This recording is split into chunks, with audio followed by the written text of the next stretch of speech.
Are we live? I said, are we live? Are we live in the place to be?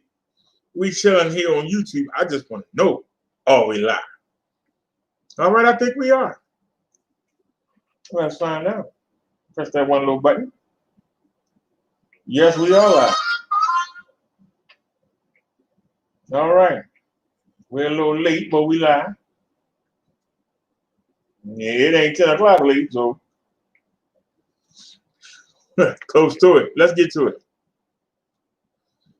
We got an open show today. We on the StreamYard, so if anybody want to come in, anybody got anything they want to talk about?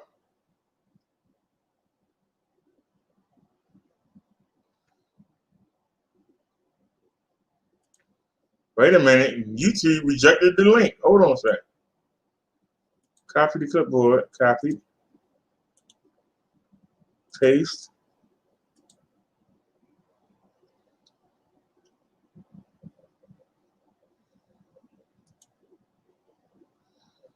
That was the reason that we came on here. Are we live? I can't send the link. Let's try it again.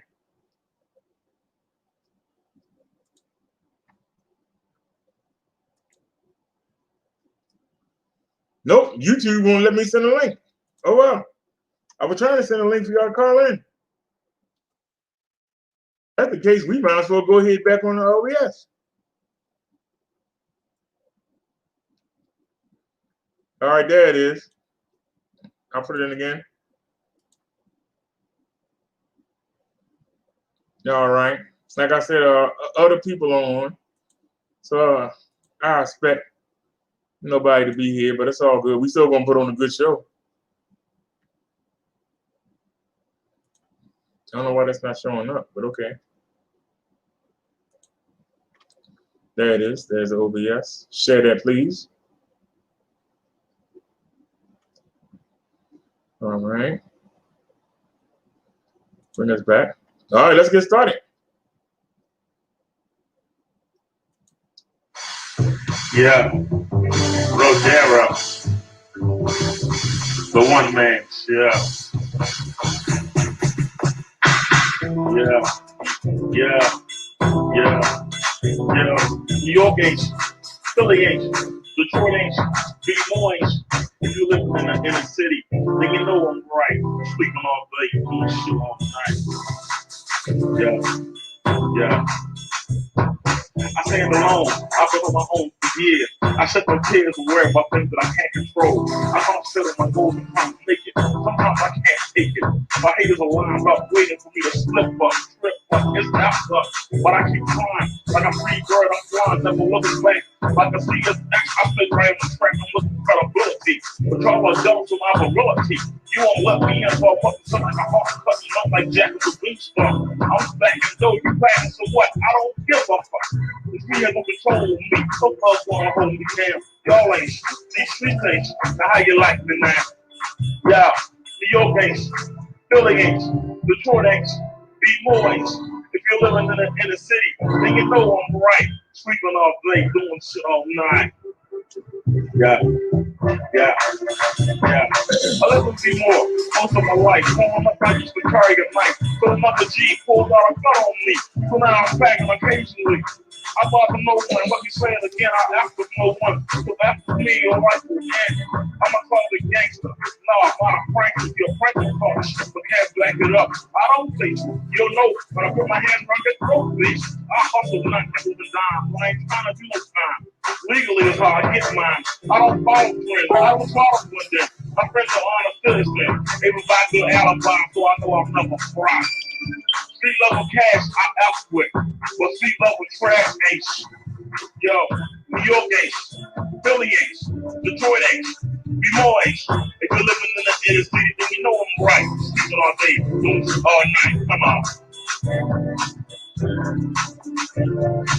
Yo, you both are amazing to yourself. I put girls on my phone with the top shelf a long time ago. Now comes the hard part, finding a chick who doesn't drink, or in front of herself with some things. My lady says, from walking around the stores going hard for these smoking weed in public. Bro, that's a damn retard. These are yours look like spending time on the pen. I don't understand why, man. What risk is that? That's free. That don't give a shit. They ain't about nothing. Why did I feel my wife being seen with something like that? Ignorant, nasty, bragging about blasting G's. Nah, I keep it myself. Most people ain't never get the results they're looking for. I never will. I've had myself a hot corner. You can hang with the hot boys. I ain't going out like that. Just wearing my name for rest hood, going to pack to death. Y'all saying this. I don't F with you, so don't F with me. That's how you survive living the day in the inner city. Rodera, the one man show. Des Moines, New York, Atlanta, Houston, they all the same. Ain't nobody there going shh. Peace. All righty. I said all righty. Waiting for people to come into the room. While we wait, let's get the theme song keyed up.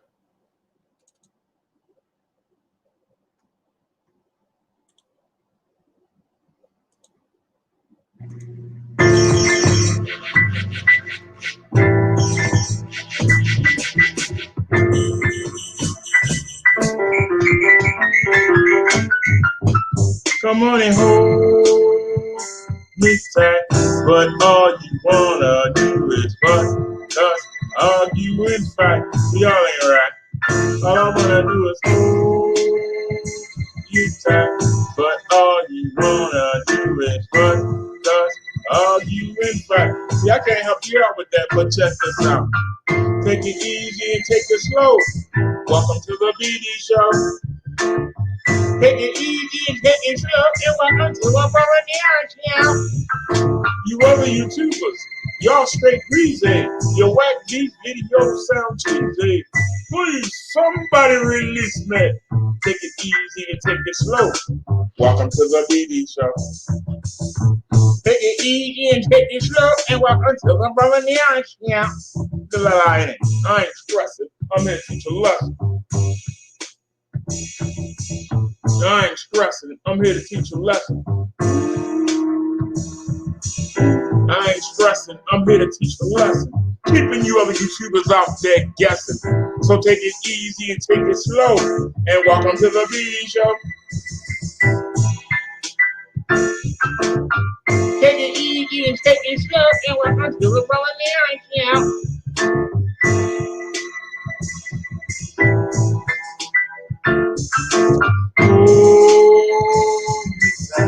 Hey, turn on the light.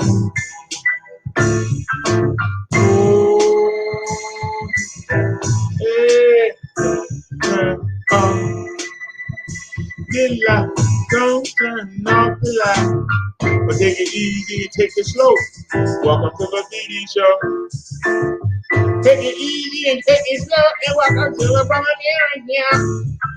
You other YouTubers, y'all straight greasy. Your whack beef videos sound cheesy.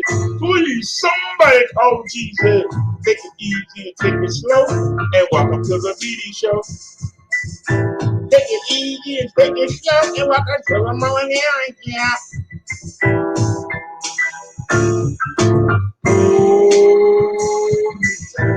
Hey, the light.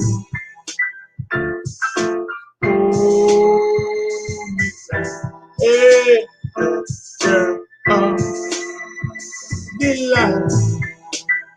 Bring my beat back.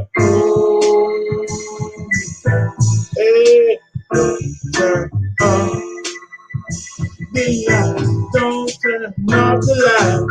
But take it easy and take it slow. Welcome to the BD Show.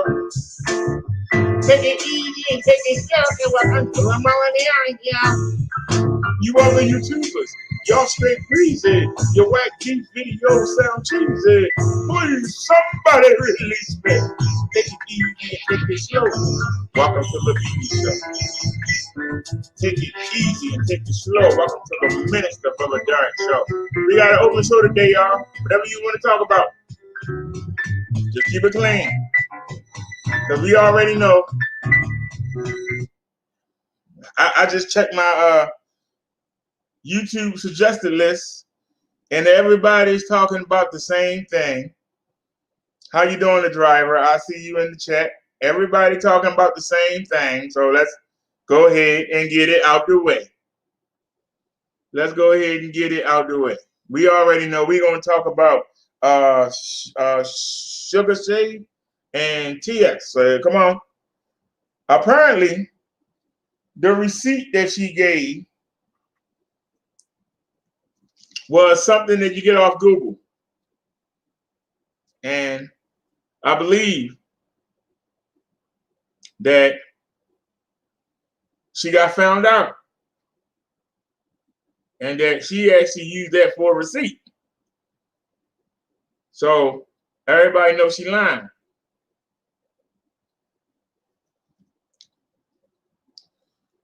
So it goes to what I said.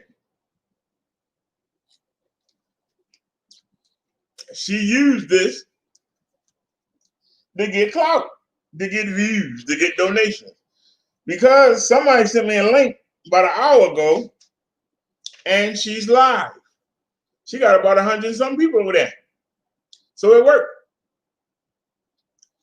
She made herself look like a common whore. I said a common whore. For some views and some donations. Hey, Naya. Welcome to the show, dear. I should have fixed this. Hold on. Because you don't need to see that.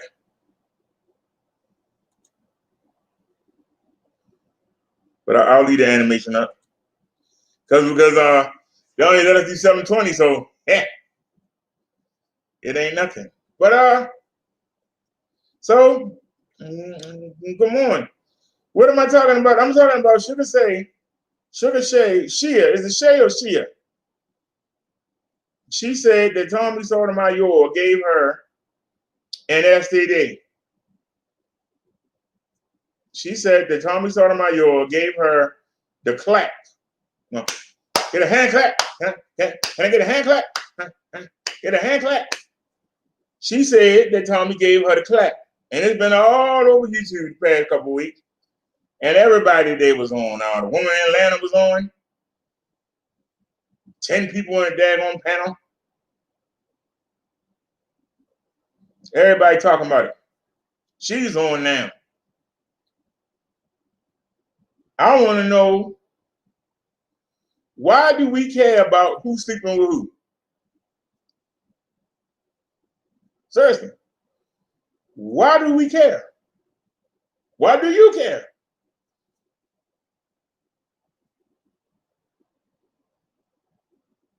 It's open mic night. Give me your opinions. The link is at the top of the chat.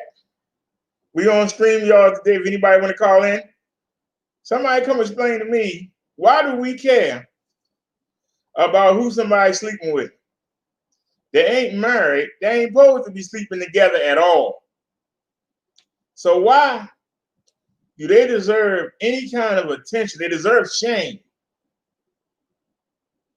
The fact that you got a man that tells you don't mess around with these ratchets, yet tell you he can't stop doing it.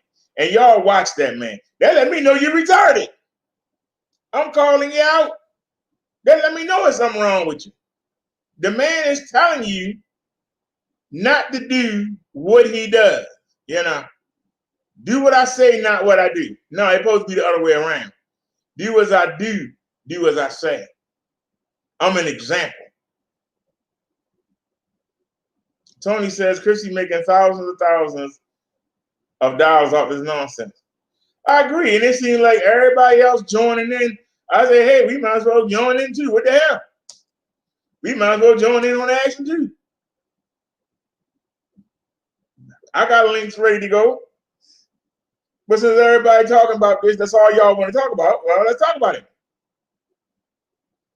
The driver says, BD, she admitted she lied. She said she didn't think it would go that far. She knew it would go that far.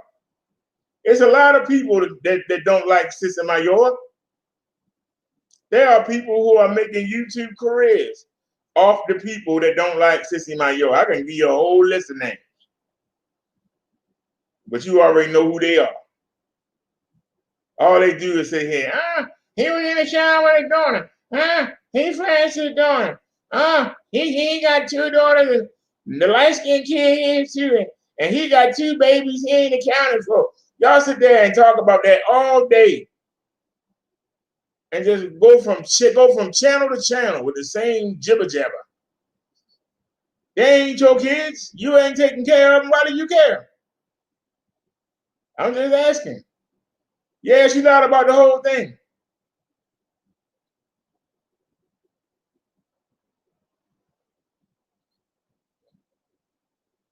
I told y'all she was a clout chaser. Why would a woman come on the air and admit she got a disease? Who the heck want to lay up with her? Would you? Who would want to lay up with somebody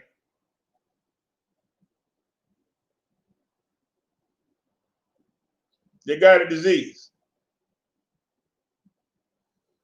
The driver says, "BD, I knew it was a lie because a man can't have sex with the class."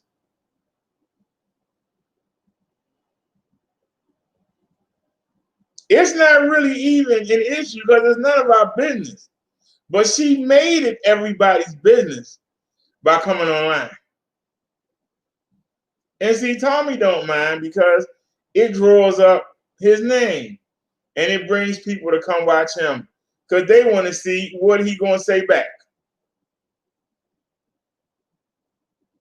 It helps her out because people want to go see what she say so they can go back in the Tommy chat and everybody else chat and say, "I was over there and she said this, and I was over there and she said that, and she said his thing was little, and she said his balls thing, and she said his thing was dripping, and she put it in her mouth anyway." And y'all just go, "Yeah, man, come on."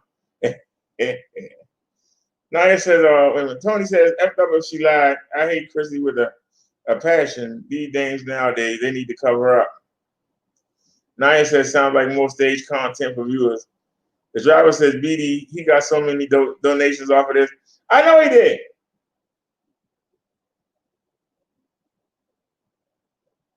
But why are they donating to him? They donating to him for what? He had unprotected sex with a woman. Why? Why should we give him a pat on the back? He needs a stern talking to you. How many babies you gonna make and not take care of, sir? And sending money is not taking care of.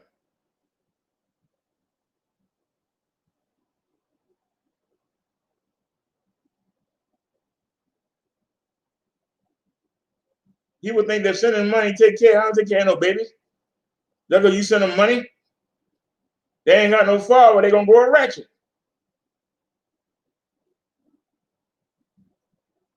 And they gonna pop out some babies.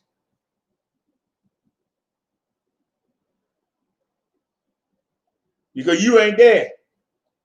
But them young boys is there. You ain't there. But them pedophiles is there. You ain't there. But the creepy old relative is there. You not there to protect your children on a daily basis. Instead, you think sending your donation money to them is taking care of them. You're not setting an example. Girls be like their father. Their father was a Rolling Stone. They're going to look for a Rolling Stone. You're going to be sitting there saying, "I don't understand. I gave her everything and she's still messing around with these half-deeds." She's messing around with you. The boys that she see in her father's image. No, she isn't pregnant. I'm sure to her dismay, I'm sure she wanted child support for the next 21 years. So I'm sure she's not happy about that. But she is happy to get the attention because everybody watching her and everybody cares. And I'm asking the question, why? Why do you care? Somebody can call in if they want. The driver says the more you talk about him, the bigger he'll get. The driver, we sitting here with 7 people. She's on right now with 100 and something. Live was on earlier with 100 and something. Somebody else was on. Bone Gotti is live, and somebody else is live. I don't know them people, but they live talking about the same thing, coming in and out. Everybody channel. I can't talk long. I'm live too. Everybody live talking about what is my little 7 viewers gonna? How am I gonna get him bigger? I'm asking the question. Why do we care? I'm taking this as a lesson, a time to teach something. Why do we big up people that do bad behavior? Fornicating is bad behavior. Yeah, the other big channel, because we ain't giving him no boost. And talking about it ain't gave us no boost either. We got the same numbers. It ain't helping us out. We got the same numbers. But I saw everybody else talking about it, and I just had the question. Why do we care? I know I would never touch the man. Don't worry, Tony. We got that covered. You know how we do here. Well, we got that covered. We got plenty of links to get to. But I want y'all to get it out y'all system, so we don't get halfway into something, and then somebody come in here talking. Did you hear? Did you hear she was lying? So let's just get it out the way. Let's just get it out the way. So people live are that boring? 2 people slept together. What's exciting about that? See, I'm asking y'all because I don't get it.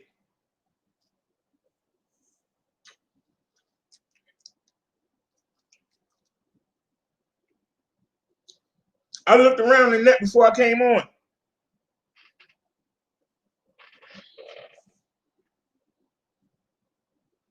There's 3 people on there talking about women with the STDs, including her. You got Victor Moon talking about somebody's truck. Whether or not it's blue, I had to turn that off. I'm like, what the hell, man? We all worrying about what somebody driving. Shoot. I wish I could drive. I drive a 1920 DeSoto. What I'm worrying about with somebody driving and they ain't want to let me drive the car. What do I care?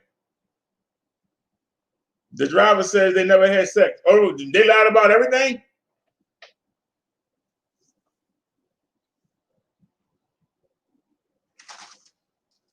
Well, that really make it look bad. But it don't look bad because she got 100 people over there watching her right now.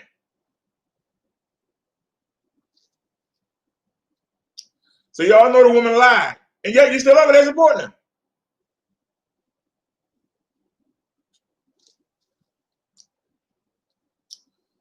Somebody explain that.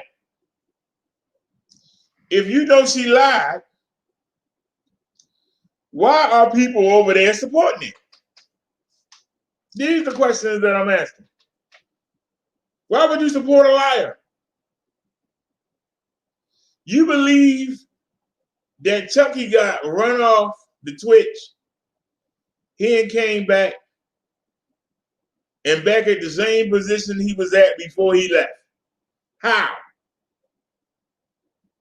Because our people are sick, that's how. You like that stuff. You want it. You need it. You need somebody to be disgusting.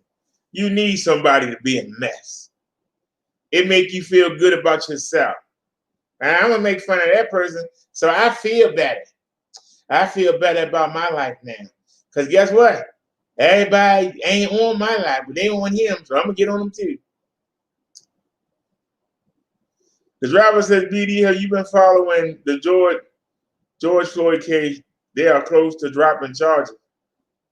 Send the link to drivers. Send the link. I hadn't seen that. I hadn't seen nothing about George Floyd, the Everybody talking about what's going on in Portland.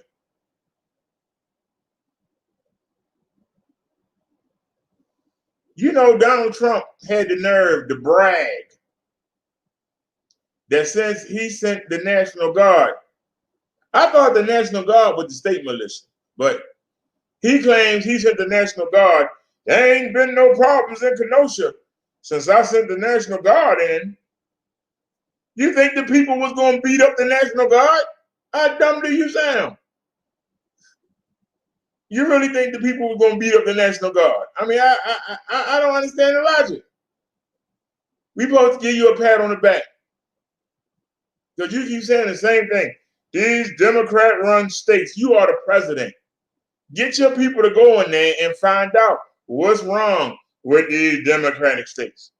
You're not doing that. Instead, you Monday night quarterbacking. The game was on Sunday. You coming in on Monday and Tuesday talking about, well, you should have done this, and you should have done that, and you should have done this. You should have done that on Sunday when the game was happening. When the game was happening, where was you at? Nowhere. Why haven't you gone there? Because you afraid somebody gonna hit you with something. That's why you ain't gone there.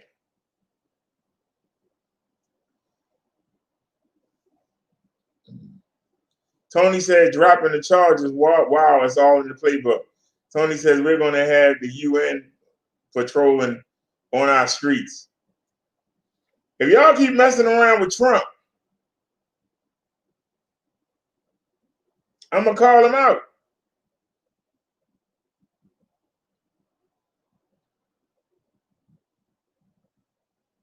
This is the problem that I keep telling y'all about.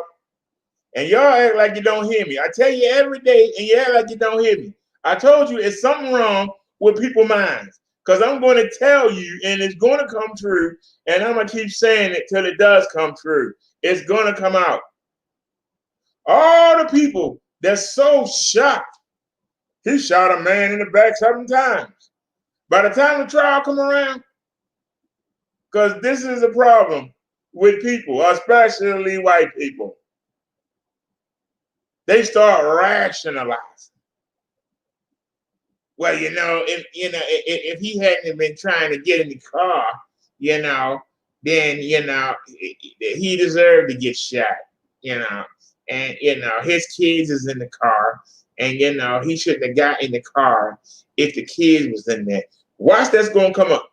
But the one thing they won't say, Tony, the one thing they won't say to driver, there is no excuse for you to shoot a man who you hold him by the shirt 7 damn times. Tell me why you gotta shoot a man 7 damn times. That's the one thing they won't cover. They'll gloss over it. No, if he would have just cooperated. If he hadn't tried to get in the car. He had a knife on the floor. Even though I got him by the t-shirt and he only halfway in the car, it's 6 or 7 of us. We could have drug him out the car and handcuffed him. I decided to empty my whole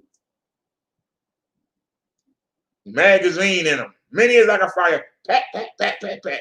You Negro, you boy monkey. How you shoot somebody 7 times, point blank range? 7 times. The driver gave us a link. But does anybody? Uh-oh, it's different here. Wait a minute.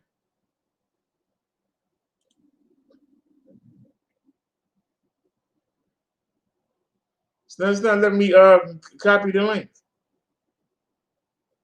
That's it. No. Well, if I hit it, can we go there?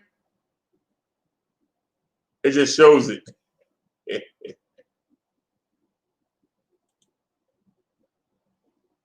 It's not letting me take it out of the chat.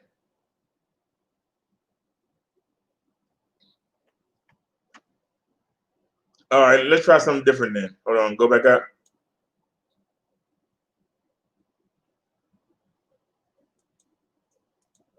No, it's just showing it.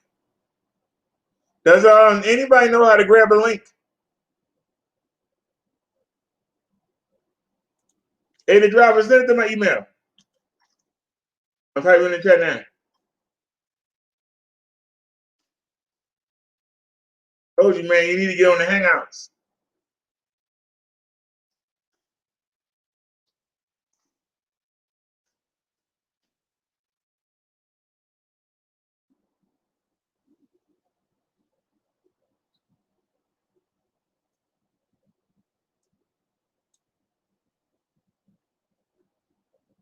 All right, there's the email. It's on the screen. Driver said they saying the drugs killed him. Oh, come on. So getting shot. I know people that get shot one time and die. The two people in the Kenosha riots got shot one time and died.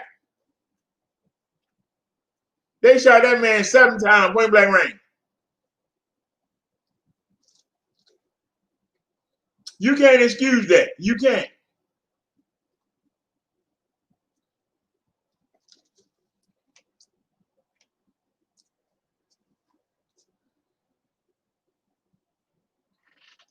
All right. Let me clear the phone. Wait a minute. There it is right there. Hold on.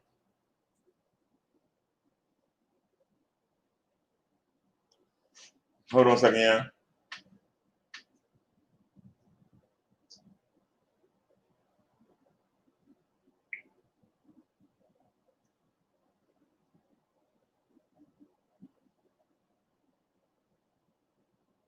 Share link.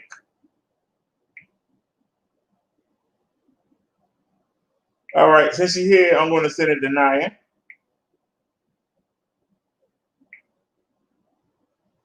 All right. Oh, Court TV. You know what? I need to get that link. We haven't been showing Court TV because I lost it. I'm ashamed to say. All right, y'all. This is from the driver. Give me 1 second here. Let me go find Naya. All right.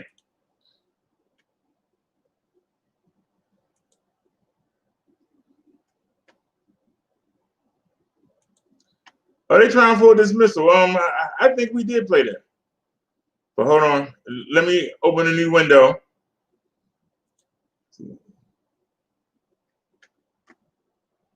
All right, and let's paste it. And go. And it's probably commercial. Let me pause it. No commercial. See, I hate when they do that. All right, now. And that. Hold on. I gotta take off the OBS, so stop screen sharing. Let me send the invite in case anybody wanted to call in. There is the StreamYard link in case anybody want to call in. All right, so let's go to screen share and application window, and there we go. Hit share, and y'all should see it beside my. There we go. Now we ready. All right. I'm learning. Bear with me here. All right, let's go. People were outraged by Officer Derek Chauvin, now former Officer Derek Chauvin, with his knee on George Floyd's neck. The knee on the neck. And from coast to coast, everyone absolutely outraged, especially by that fact, the knee on the neck. Well, guess what, folks? Take a look at what you're looking at right here. That is from the police training manual. And then you've got George Floyd there. So where this all comes from is from a motion to dismiss. A motion to dismiss that was filed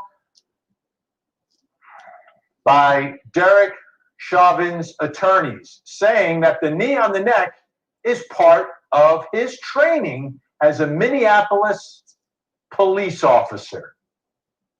And there we see it in the manual on the left, and on the right is what we all have seen in the video of Officer Chauvin. So is this a game changer? How does this impact everything? Let's bring in our team with me right now. Let's take a pause. See, all I gotta do is listen, and I'm ready to respond. All right, we'll get to them in a minute. First off, I know what they're gonna say. So listen, they're gonna rationalize in their mind that that's what they were trained to do. But I bet you money. I will bet everybody in the chat. I'll bet everybody $5 in the chat. This is how confident I am. I'll bet everybody $5 in the chat that if we go look at the rules that the police were given, I guarantee you they were told to be careful when you do this maneuver. I bet you they were told to make sure that you don't use too much pressure because asphyxiation or some other act, the throat closing, the Adam's apple snapping, the spine snapping. I guarantee you, in that training, they were taught not to do this for a long while and to keep checking on the criminal to make sure he's not in any kind of stress. I guarantee I ain't even got to even watch nothing. That's just logic.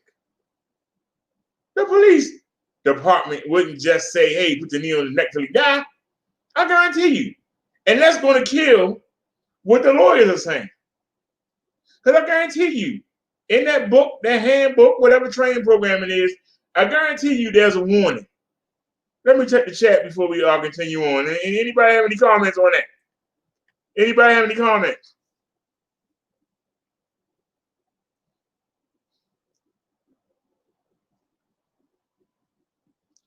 The driver says, I got to say, I don't agree with the BD. He has a top lawyer on his case. Naya says they released. I keep forgetting I can do this. Hey, there you go. There's your comment. Naya says they released a report that says he died from excessive drug levels. So let's get back to this here. Let's see what they say. You heard what Bubba Derek had to say. Let's see what they say. Joining me, Julie Janae, Court TV crime and justice reporter, Ashley Banfield, special contributor, and Michael Ayala, Court TV anchor. So this is all part now of a motion to dismiss by Derek Chauvin, the knee on the neck officer, who is claiming that the knee on the neck is part of his training. Julia Janae, explain to me what they filed here and what their argument is.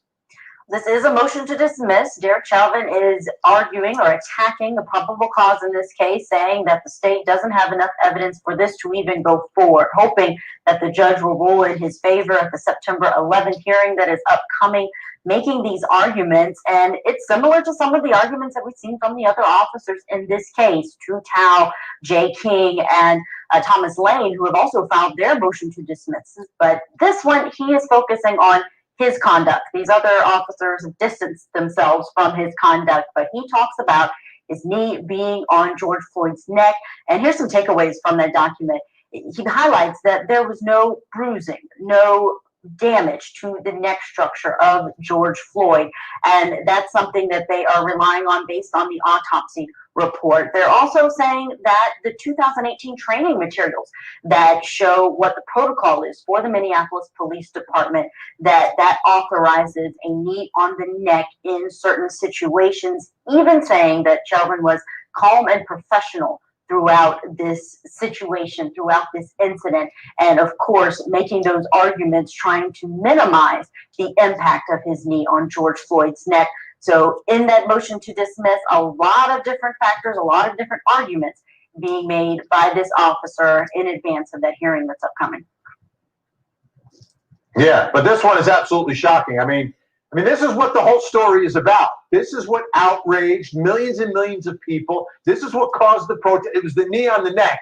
And now Ashley Banfield, the defense is saying, dismiss the charges because the knee on the neck is right there in the police training manual. Yeah, I think politically that's going to be really hard. And I also think anybody who thought about dismissing these charges would also think about the city burning.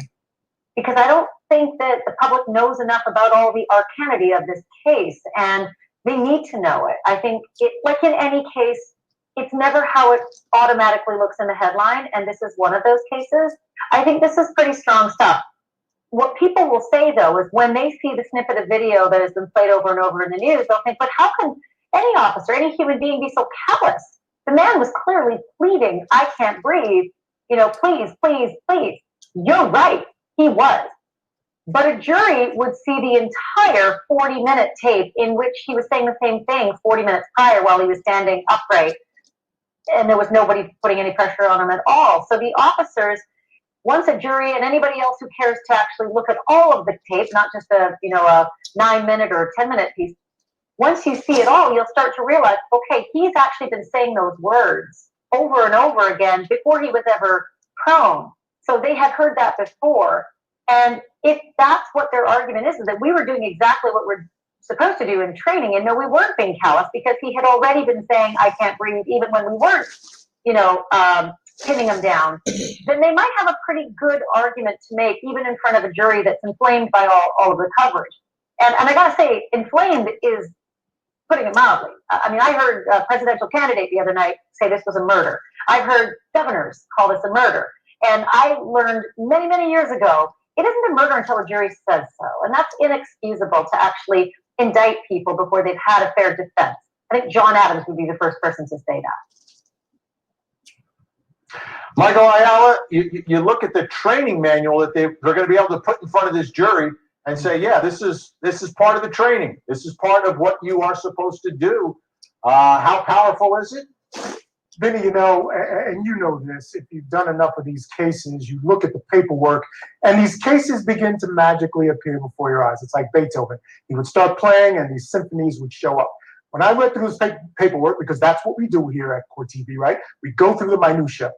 First of all, I was shocked to see that. But one of the main issues in this case legally for Chauvin was there came a point, okay, you can argue that he was actively resisting, and at that point, according to the manual, you can use neck restraints. But there comes a point where everyone is telling him, look, he's not responding anymore, right? Even his own partner saying, should we turn him on his side? This is not good. And he doesn't. And I want our viewers to get familiar with the very important word here. It's called excited delirium. You hear Chauvin say it. He's worried about excited delirium. That's what he's going to use to explain why, when he was no longer responsive, he continued with the knee on the neck. Because that, when you talk about excited delirium, it's about people who use drugs, which they're going to claim they saw him using. That's why they're talking about the tablet on the tongue. Bizarre behavior. We saw that. But eventually it gets to something that's called superhuman strength. Oftentimes people in that position, they show superhuman strength. And this, Vinny, that picture shows how you're supposed to restrain people when you're afraid for excited delirium. Unbelievable. This is a game changer, Vinny. It's going to be tough to overcome this training instructor. Hold on, it's right there. Okay, they're in handcuffs, now what? Sudden cardiac arrest typically occurs immediately following a violent struggle. Place the subject in the recovery position to alleviate positional asphyxia.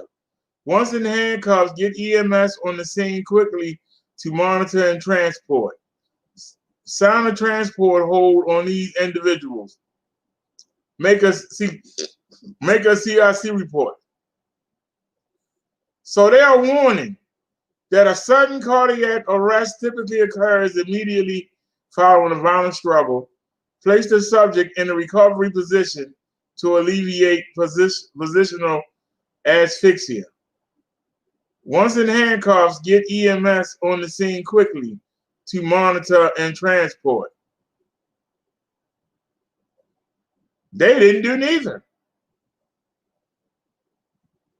They didn't do neither. So they are there in that position, but you see them warning them about sudden cardiac arrest.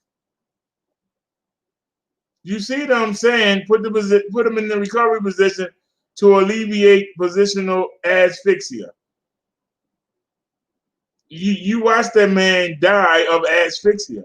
They gonna try and tell you he died of drugs. All right, everybody, Everybody need to hit that Cash App paper. I give a 5. Y'all lost that one. The warning is right there. I knew they wouldn't tell them to put the knee on the neck until tomorrow morning. I knew they wouldn't say that. And let me check the chat real quick, see if anybody got any comments there. Anybody got any comments?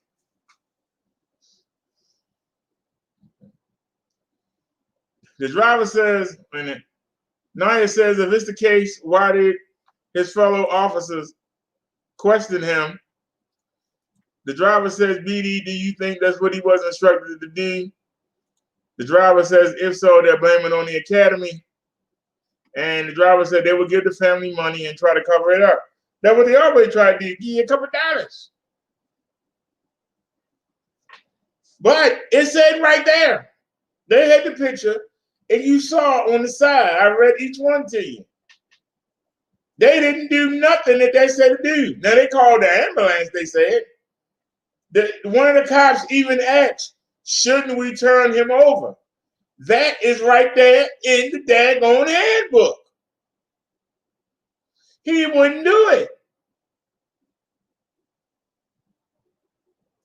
They said that the cardiac arrest could happen after a struggle. Turn him on his side so he doesn't go into asphyxiation. We watched that man go into asphyxiation in front of our eyes. We actually saw it. You ain't got to wonder. You saw it. That man literally died right there. In your face. Every time you watch that video, you watch that man die. You watch that man die and you watch the spirit leave his body.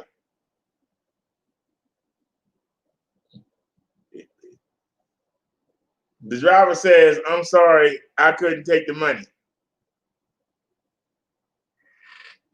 So I won that bet. It's right there in writing. I told you that they was going, not just tell them, just put your knee on their neck and then leave it there until the next day. They had something else there, and Derek Chauvin did not do it. The rookie cop even asked him.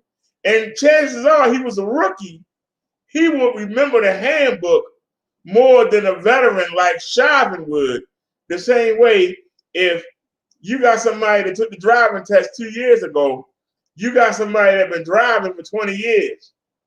That person driving for 20 years, if they had to take the driving test on the spot, they would fail it. Because chances are they ain't doing out of habit.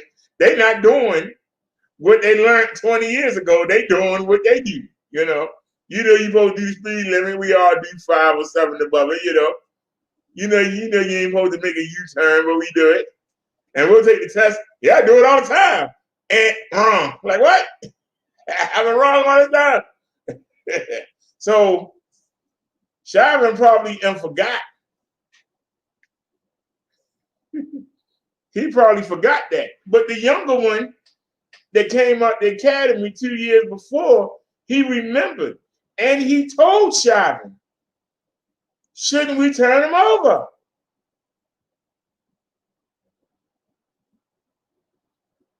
Anybody have any comment before we move on? Anybody have any comment? I know it's a delay. Y'all wait a second. Anybody have a comment?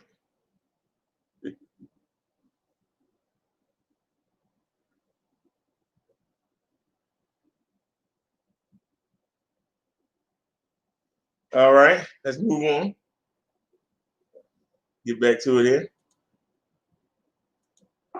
Picture that shows exactly how he was doing it by the book, Vinny, by the book. It's problematic. It's problematic for prosecutors. Julie, today let's talk about prosecutors. Did they address this in any of their court filings, the training manual and what it says to do and what it says to not do? And what's their take, their interpretation of all of this? Absolutely. The state has been talking about the training manual and training protocol from the beginning. They didn't show that picture that we see in the defense filings, but they have said all along that this was not according to protocol and that it was dangerous. Take a look at what they actually put in one of their responses to another motion to dismiss.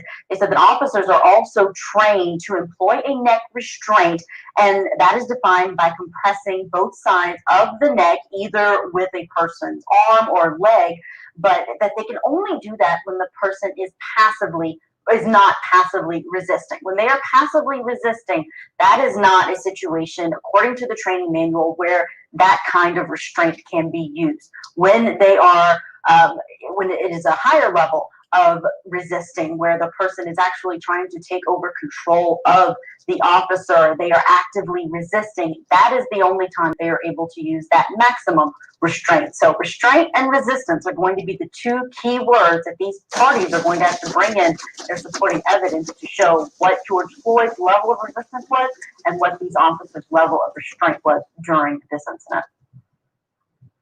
Yeah, and Ashley, I understand exactly what the state is saying here. The problem is they've accused him of murder, right? Not reckless disregard. Not, yeah, like, okay, the purpose of all of these actions were to assault him and he died. And it's Minnesota's version of felony murder. To me, that just becomes more difficult with the training manual, especially because it has a picture. Yeah, and I say this over and over again, and I always think it's worth repeating, and it's worth sounding like a broken record in this day and age. This is not to minimize what Black Americans go through on a regular basis. It is hard to be Black in America. They find it very, very difficult to even be stopped for speeding. I mean, I don't have to explain this. This is reality for Black Americans. Just look on the street. There's a reason people are upset. But the cases have to be looked at individually, and not every case is going to fit the narrative that's out on the street. And I think this is one of those cases where if you look at the very, very clear pieces of evidence moment by moment, the state attorney was right. At the very beginning, he said, don't hang your hat on this case. I think he was trying to warn the public, look, you may be grabbing the wrong case to make your point. There are lots of cases, hundreds of thousands of cases over the years where Black Americans have been unfairly targeted. People I work with at CNN were unfairly targeted on the sidewalk outside of CNN because they were coming to work at 4 o'clock in the morning. They were asked to show their ID. I never was. I'm white. They were Black. That's a problem. That's got to be stopped. People are getting shot. People are getting hurt. They're Black. And that does happen. But to pick the wrong case and make a point of it might alienate the supporters out there who I think everyone needs in this particular social movement. I hope I'm not on too much of a soapbox, but I don't want people watching this segment and thinking Court TV is racist. We look at the facts, and on this case, it is tricky. Absolutely. And Michael, let me pick up on something that you mentioned before, that at some point he's not resisting anymore. I mean, it's obvious he's out. Is this something less than murder, perhaps? I mean, does that picture doesn't take us out of the criminal world, does it? Ooh, Vinny, I don't want to speculate, but I can tell you that first video that we played at the beginning of the segment, you actually hear Chauvin say, because they're telling him he's not responsive. He's not responsive. And he says, I'm worried about excited delirium, right? So that's actually Lane, though. That's not Chauvin. I think that's Lane. I think that's Lane, Michael. That's the rookie. Rookie. That's the rookie saying it. And I think there were conversations going back and forth. But the prospect of excited delirium is there. If a rookie knows it, Chauvin knows it. And again, he's performing exactly to the book. That's what's most devastating about it. He's performing to the book. So the question is going to become, how much leeway is the jury going to give him to make that argument? Are they going to look at this and say, at some point, you've got to see that this has now become a dangerous situation and you're continuing? There really is no need. Excited delirium is out of the window. Stop it. Stop saying it's not going to work. Or are they going to give him the benefit of the doubt here? And that's where, all it is, Vinny, is a reasonable doubt. It's not that difficult, and this certainly sullies the waters. Yeah, that is a problem. We've been saying it from the beginning. I mean, every case is difficult to prosecute because you have that burden. Yeah. And we need that burden because of wrongful convictions, like a case Ashley will be talking about in the next hour. So we need that burden. But We're going to continue to cover the story, folks. And when new information comes out, you'll hear it right here on Court TV with this team of incredible legal journalists. Talking war. Anything on the side here?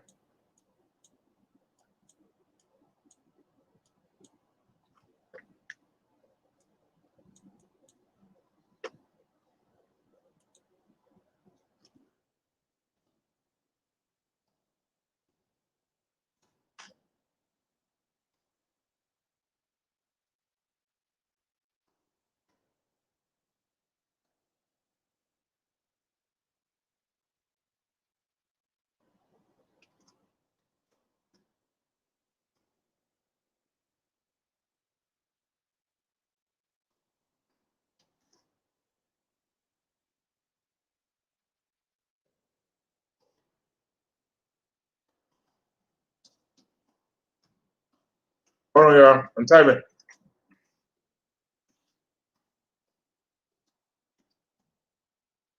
If anybody else got anything on this.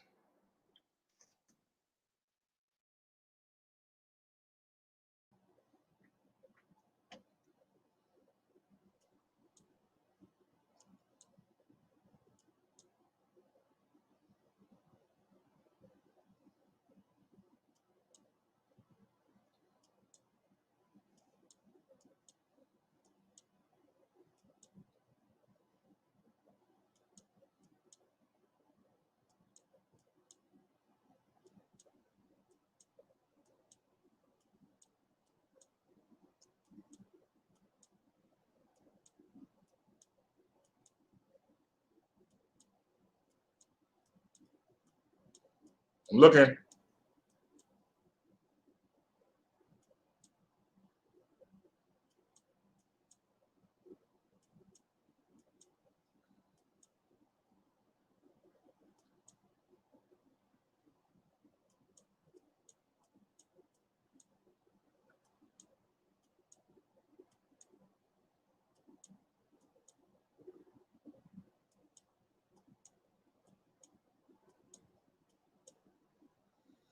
I'm still looking.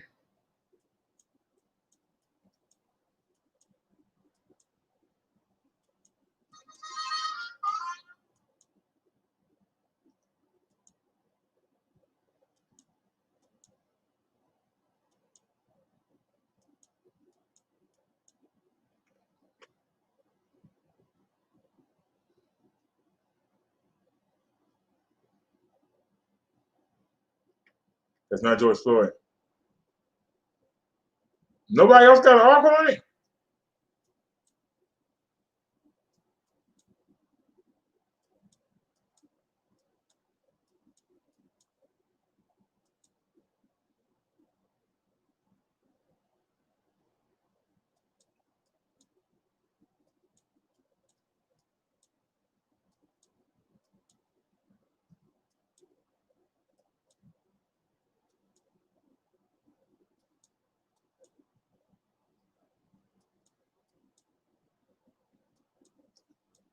Ain't nobody talking about it.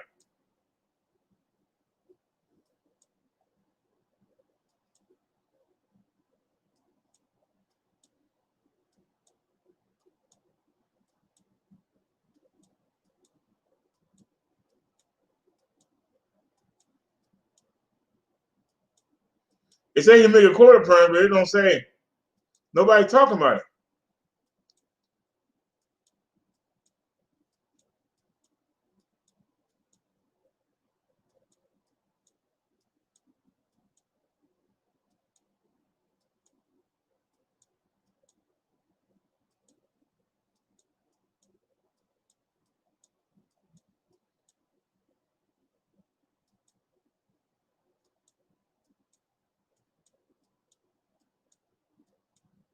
Says court appearance. Nobody says what the attorney said.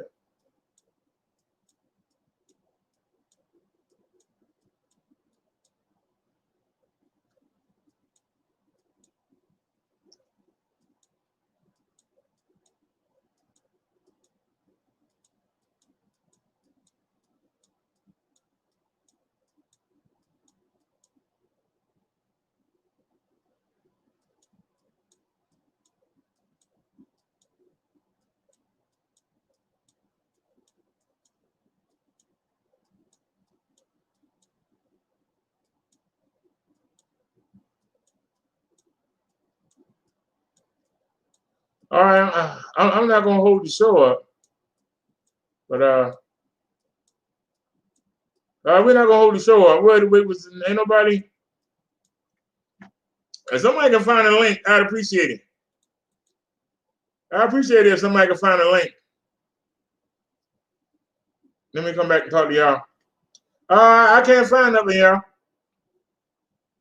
I can't find nothing that actually deal with the lawyer trying to get off on that.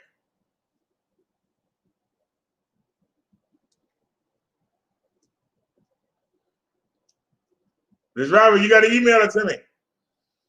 Wait a minute, let me see. No, I can't type in. I got to go to another window. I can't use this window.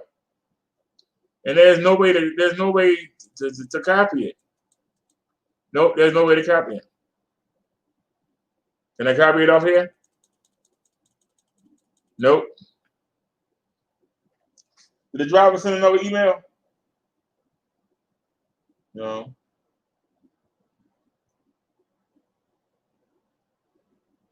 Oh, wait a minute. Are they the same links? Wait a minute. Let's see if I can do it with the phone.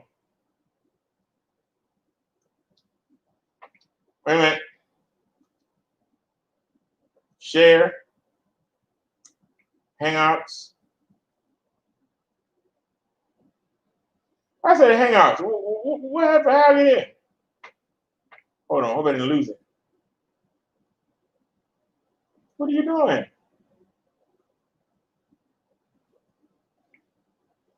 No, I got to skip the ad. All right. Share. Go to Hangouts.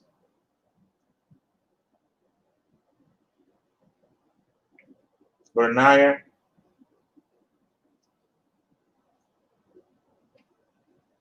Does it interview you?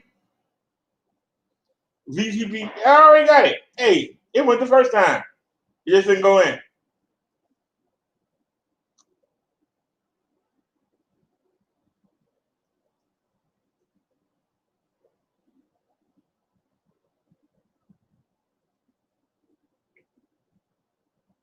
One second, yeah. All right, I got it. All right, let's go to Naya and grab it.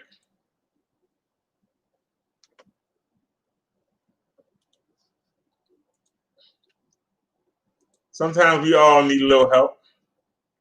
All right, let's go to our other window and let's paste it and go.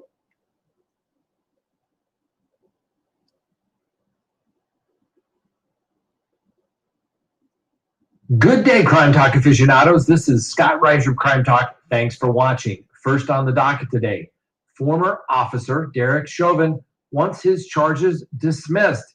Second, Letitia Stout, that's right, the mother in the Gannon Stout case charged for murder, is writing letters to the judge. Wait till you hear this.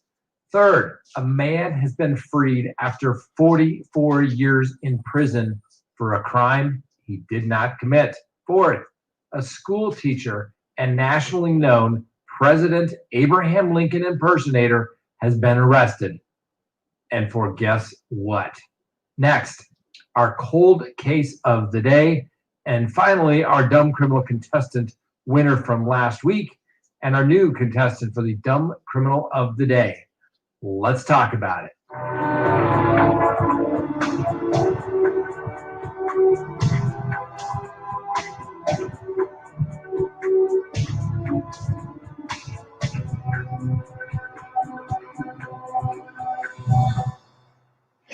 Good day, Crime Talk aficionados. This is Crime Talk. My name is Scott Reich. If you haven't done so already, I ask you to hit that subscribe button, hit that like button as well. And as always, leave us a comment. Man, there's been a lot of comments. Our comments have been on fire lately. Well, you are now tuning into the most dangerous show on YouTube. That's right. Apparently, anything we say on YouTube is too insensitive for anything that we say on YouTube is apparently too sensitive for anyone over the age of 18 even. And that's right, because the facts can be a stubborn thing. The law can be a very stubborn thing, but guess what? The truth is the truth. You can spin it. We look at it based upon the facts and the law. Let's analyze these cases as a lawyer would. First on the docket, former officer Derek Chauvin, that's right, the officer charged in the death of George Floyd, wants his charges dismissed. And you may say, oh my gosh, Scott, everyone has seen the video of George Floyd. It's obvious and it's apparent that George Floyd died at the knee of the officers in this particular case. Well, guess what? We've talked about other officers in this case who have filed motions alleging the same thing that George Floyd attorney is asking the court to do. And what former officer Derek Chauvin, through his counsel, is asking for is for the judge to drop all the charges. And their argument is, hey, judge, this man who was 46 years old at the time of his death. Oh no! It is getting real. I just switched off of that. Then we come right back. That's sad. Out of a drug overdose not caused by the officer planting his knee in the back of Mr. Floyd's neck. Mr. Chauvin's attorney is a gentleman by the name of Eric Nelson. Now, ladies and gentlemen, you may not like this. You may say, no, these officers killed Mr. Floyd. This attorney is doing his job. He has support behind this theory that he is submitting to the court. Now, I think ultimately it will not be the court dismissing these charges, but ultimately if a jury decides whether Mr. Floyd died because of his own conduct or that of the police officers will ultimately be the decision of the jury. Now, quick recap. Mr. Chauvin is charged with second-degree unintentional murder, third-degree murder, and second-degree manslaughter. He's pled not guilty to all the charges. Now, according to filings made on behalf of Mr. Chauvin through his counsel, it is alleged that then Officer Chauvin was acting upon his training, the training that he received from the Minneapolis Police Department in the use of maximal restraint techniques, and did so out of concern that Mr. Floyd might harm himself or the officers as they were struggling to arrest him. The Minneapolis Police Department's own policy states that maximal restraint technique says it, quote, shall only be used in situations where handcuffed subjects are combative and still pose a threat to themselves, officers, or others, or could cause significant damages to the property if not properly restrained, end quote. And Mr. Nelson, Mr. Chauvin's attorney, included that quote, as well as other training materials as it related to this maximal restraint techniques. Now, Mr. Nelson argued on behalf of Mr. Chauvin in his motion that the training materials appear to contradict a statement made shortly after the incident by the Minneapolis police chief that he had not seen anything that says you place your knee on someone's neck when they're face down and handcuffed.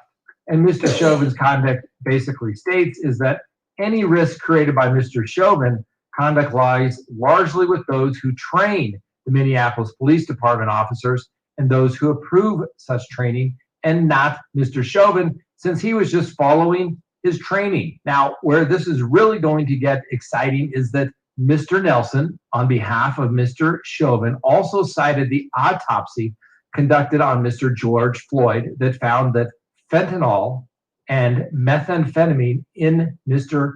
George Floyd's system, a combination of drugs that Mr. Chauvin says is known as a speedball. He also specifically noted in his pleadings that the Hennepin County Medical Examiner's post-mortem report showed that Floyd had hypertensive heart disease, hypertension, and sickle cell trait.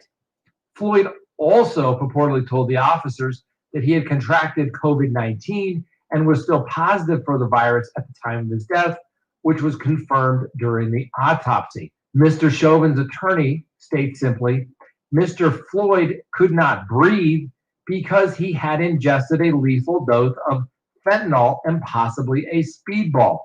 Combine this with sickle cell trait, his pre-existing heart conditions, Mr. Floyd's use of fentanyl and methamphetamine most likely killed him, not Officer Chauvin, as his attorneys argued. The attorneys stated adding fentanyl and methamphetamine to Mr. Floyd's existing health issues was tantamount to lighting a fuse on a bomb. The attorney also added a footnote quoting the Hennepin County medical examiner, Dr. Andrew Baker, saying, quote, "If Mr. Floyd were found dead at home, alone, and no apparent causes, this could be acceptable to call an OD, an overdose," end quote, ladies and gentlemen. Now, a lot of people aren't going to like this stuff, but these are facts. People always say, oh, attorneys are just out there making stuff up. No, and I guarantee you, as I've stated before, these officers are going to have experts that are going to come in and state that the drug use of Mr. Floyd, his pre-existing medical conditions, were a significant factor, and that you cannot say that these officers caused the death of Mr. Floyd. Now, the prosecutor will probably argue that even if that was there, even if those drugs were there, that's not what killed him, and that these officers are still somewhat negligent, or may say reckless manslaughter, because they didn't call the police early enough.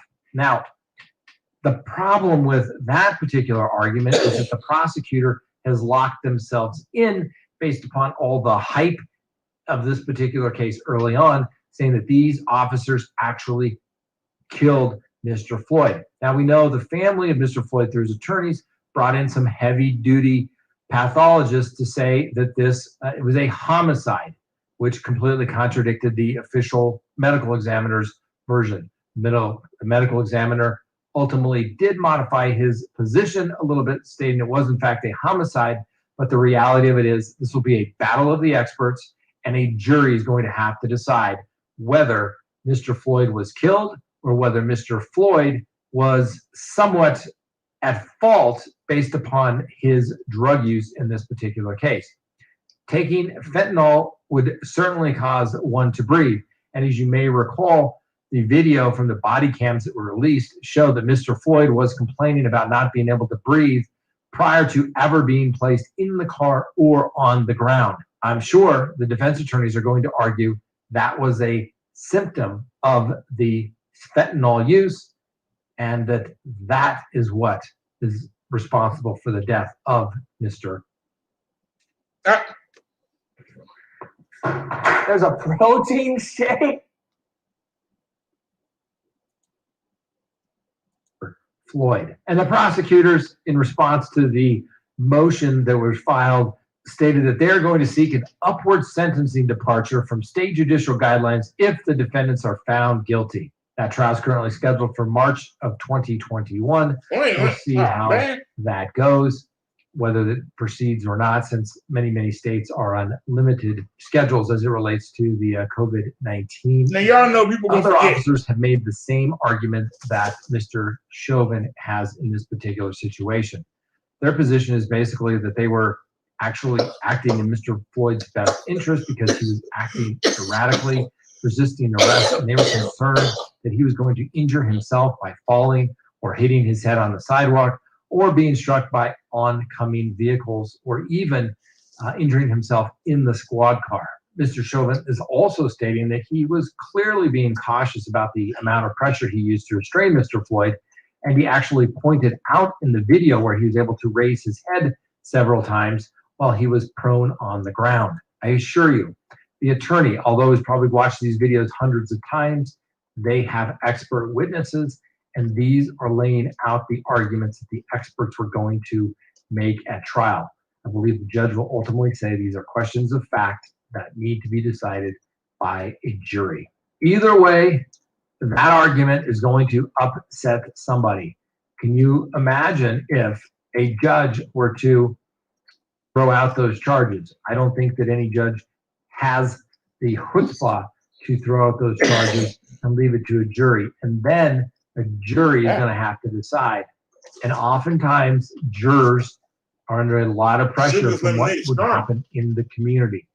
Obviously, we've seen what's happened in the community, but that's why I think that this trial needs to be televised from beginning to end so that people can see and hear the evidence. And if a jury returns a verdict for guilty or not guilty, people can understand how the decision was reached. Next on the docket, let's talk about Letitia Stout.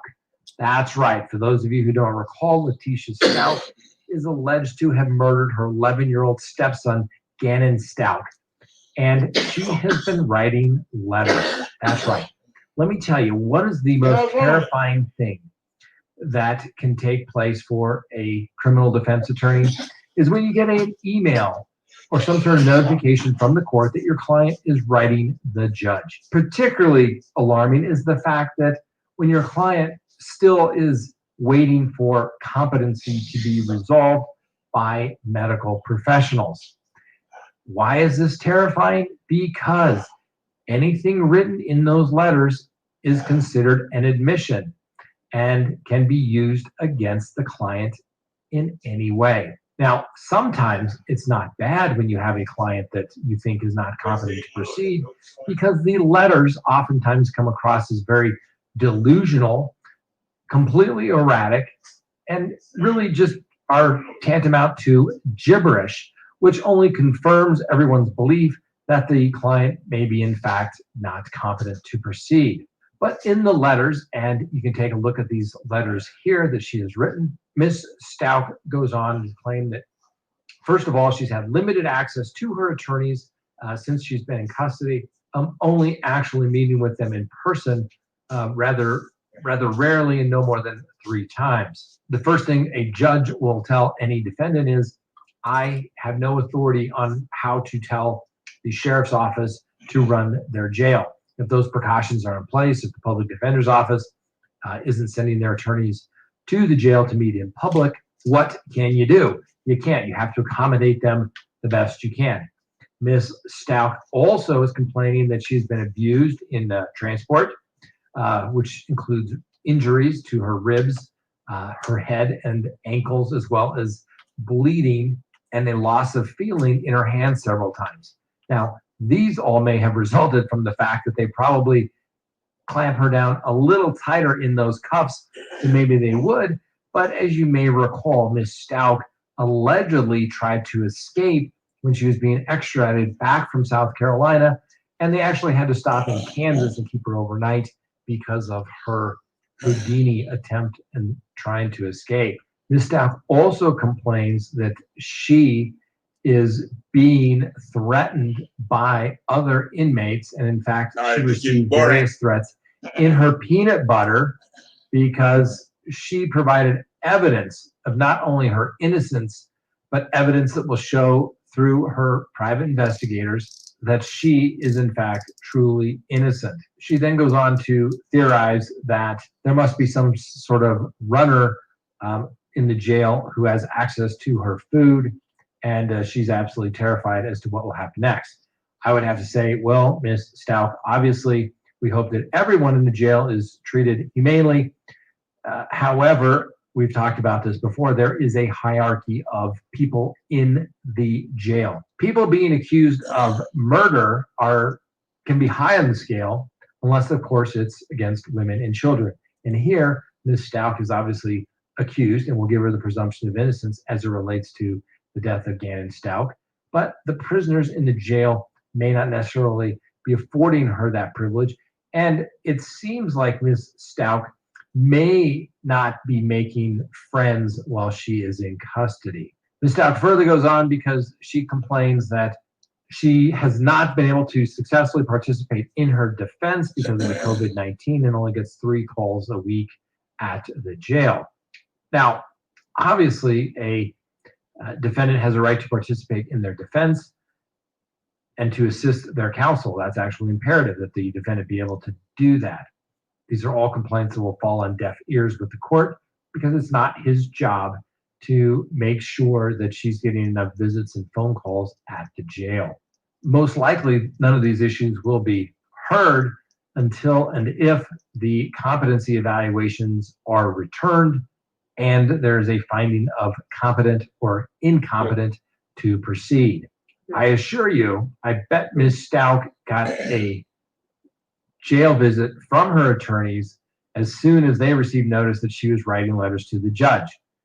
Don't write letters to the judge if you're a defendant. It is not going to do you any good, and it just shows that you're perhaps being a little bit unreasonable, particularly if there's allegations of competency, and those have not been resolved yet. It was in the I refrigerator. think Miss Letitia Stout is It's going to be so cold. not doing herself any favors. She needs to sit down, shut up, and listen to her attorneys in this particular stage of the proceedings. She will have plenty of time. It's called trial to tell her side of the story, not pretrial. Next on the docket, ladies and gentlemen, I a had North enough of you. Carolina man sentenced to 80 years in I had enough of it. Wait, whoa, 80 years. Wait a minute. Hold on. prison for Wait a a minute. sexual assault and burglary was released late last week after spending 44 years behind bars for a crime he didn't commit. Now, we have talked about this before, and I have represented people from all walks of life who have said and thought, I would never need a criminal defense attorney. This could never happen to me. The system is going to make sure this doesn't take place because this is an injustice. Well, guess what?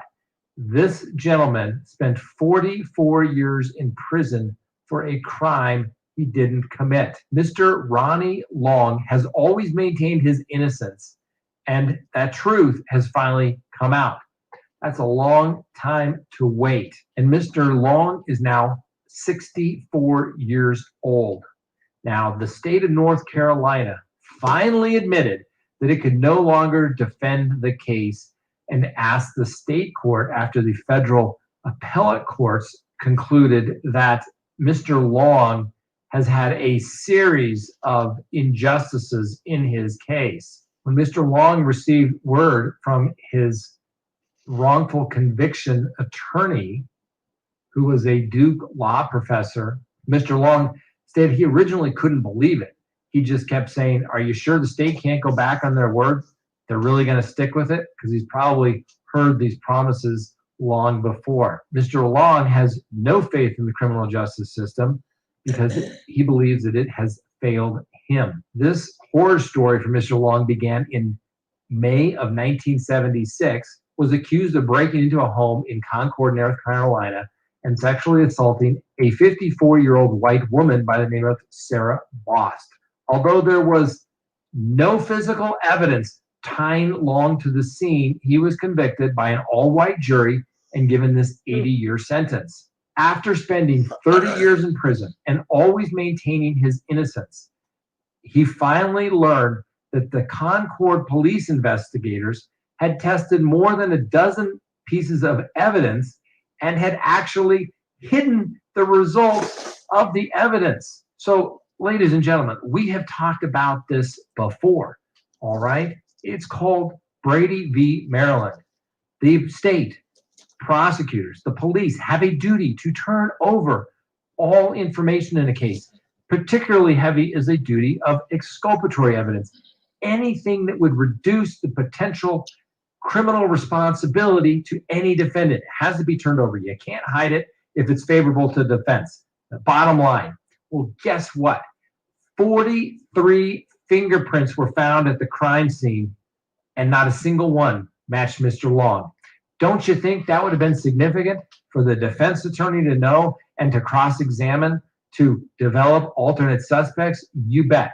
Did the defense know that at the time of the trial that a rape kit had actually been taken and that evidence had been taken from the victim?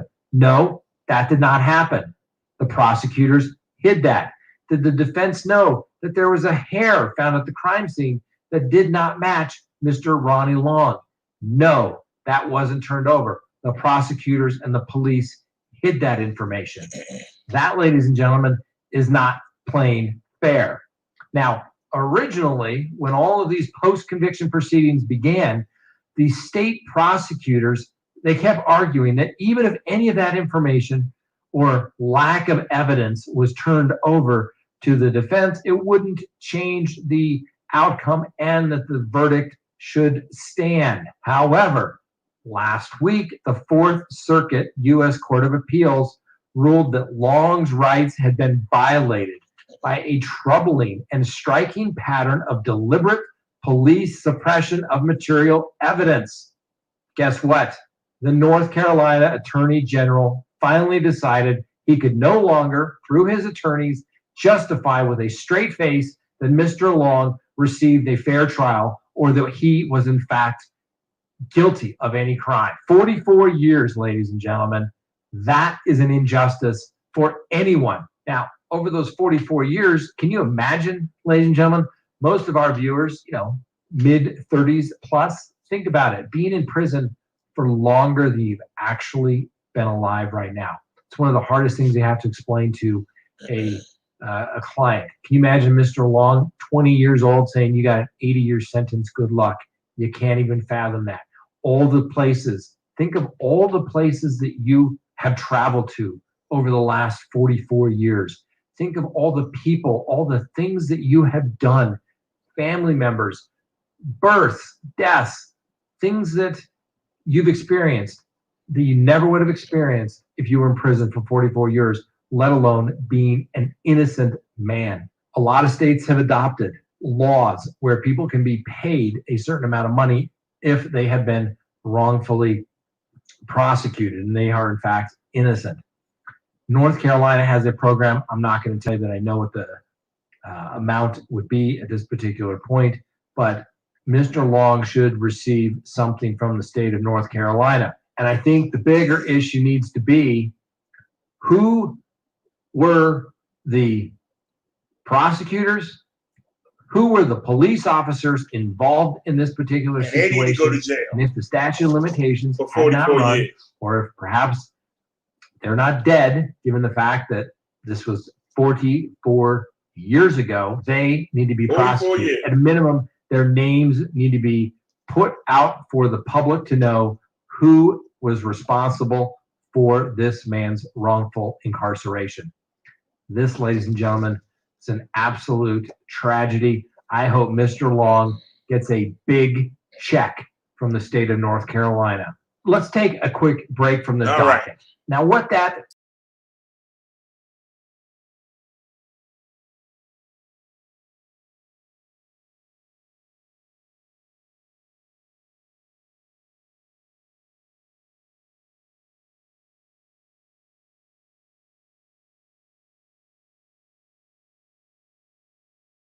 any of you, unless you know exactly with whom you are dealing with.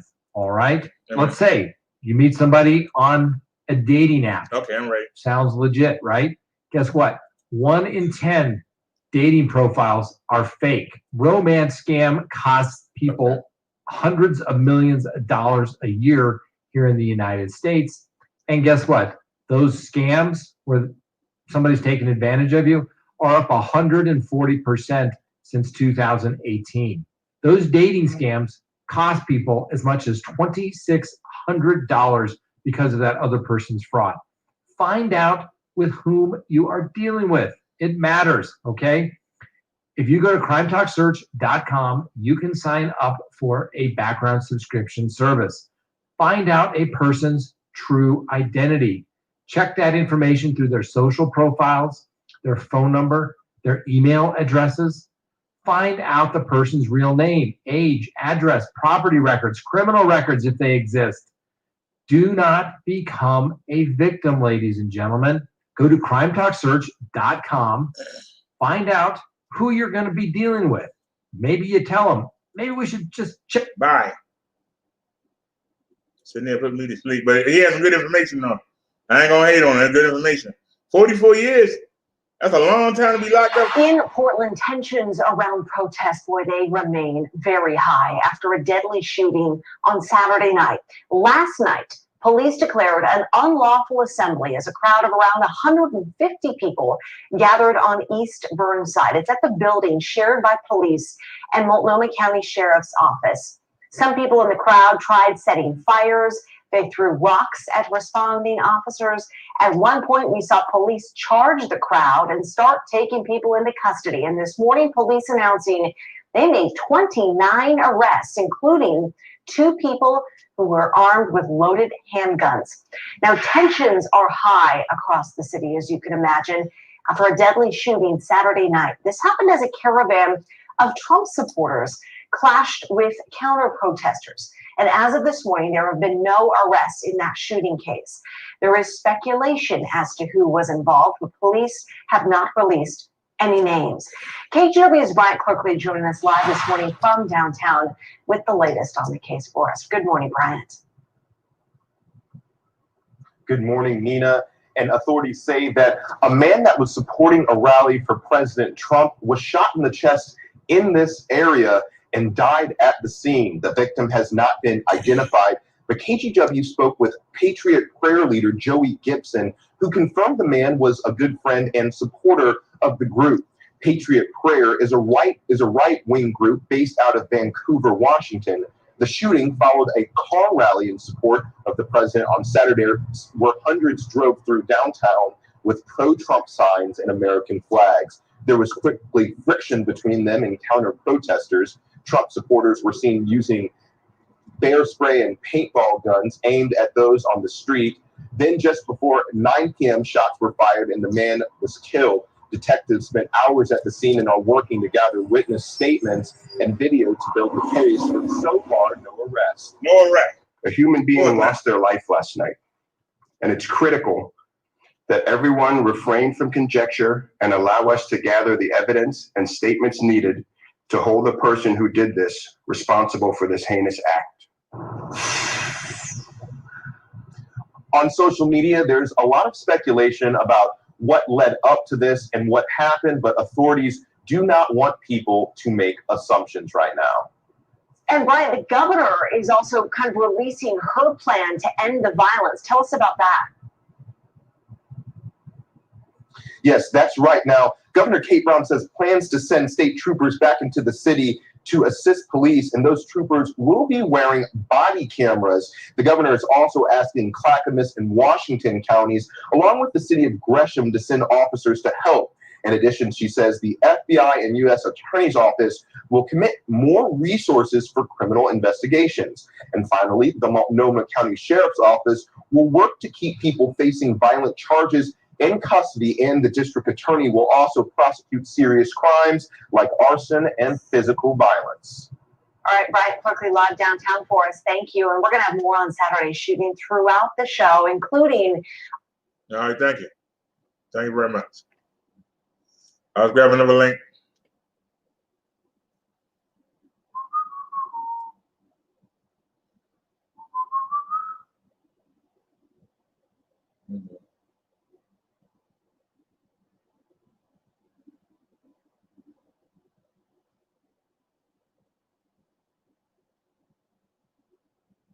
All righty, let's check in with our old boy. Copy link address. Paste and go. Let's go. So we got a commercial. Yep. Who's ready for you?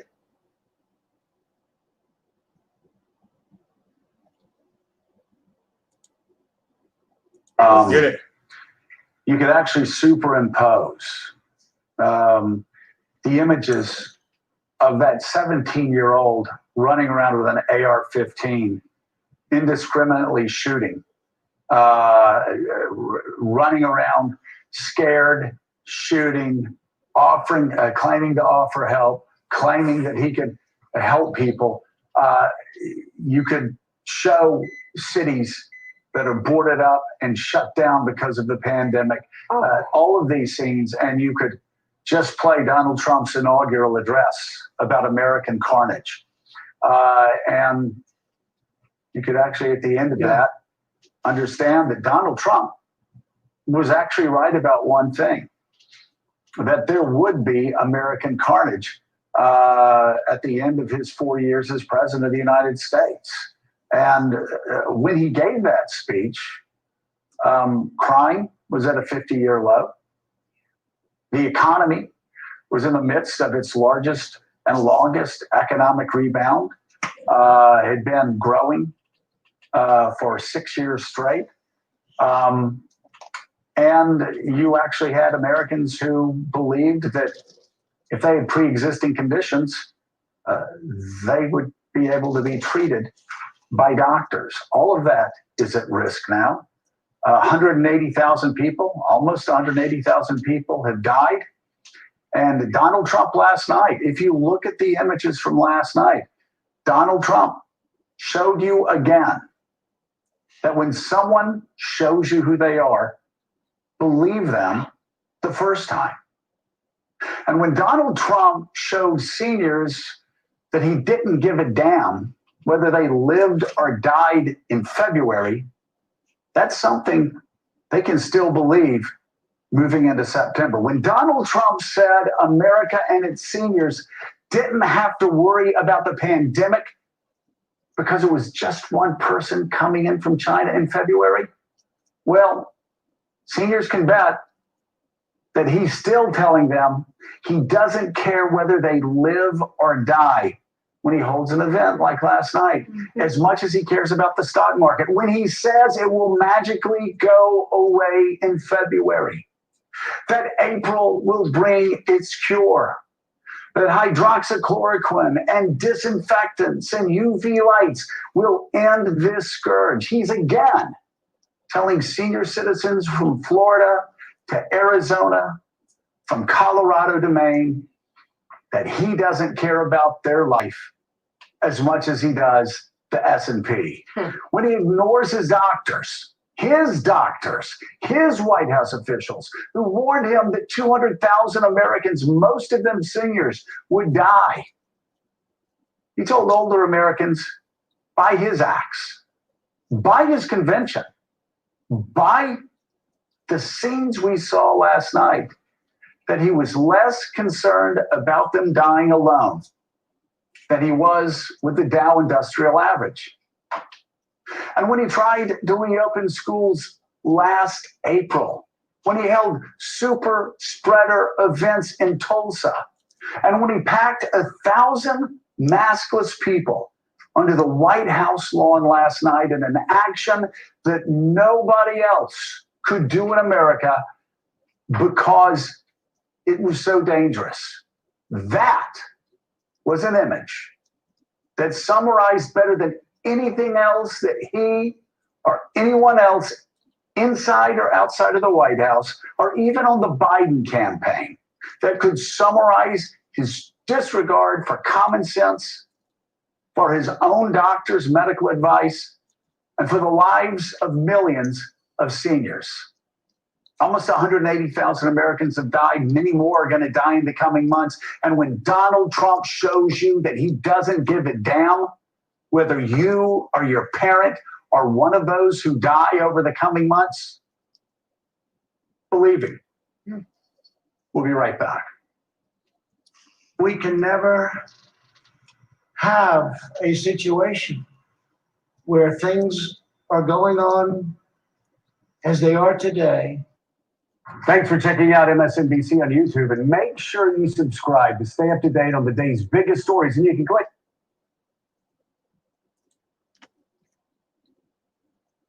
Let's keep it going.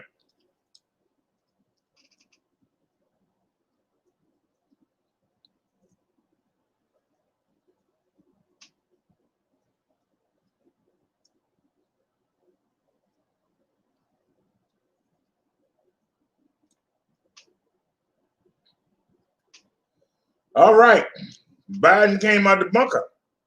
He came out his basement bunker and actually spoke. Let's see what he had to say.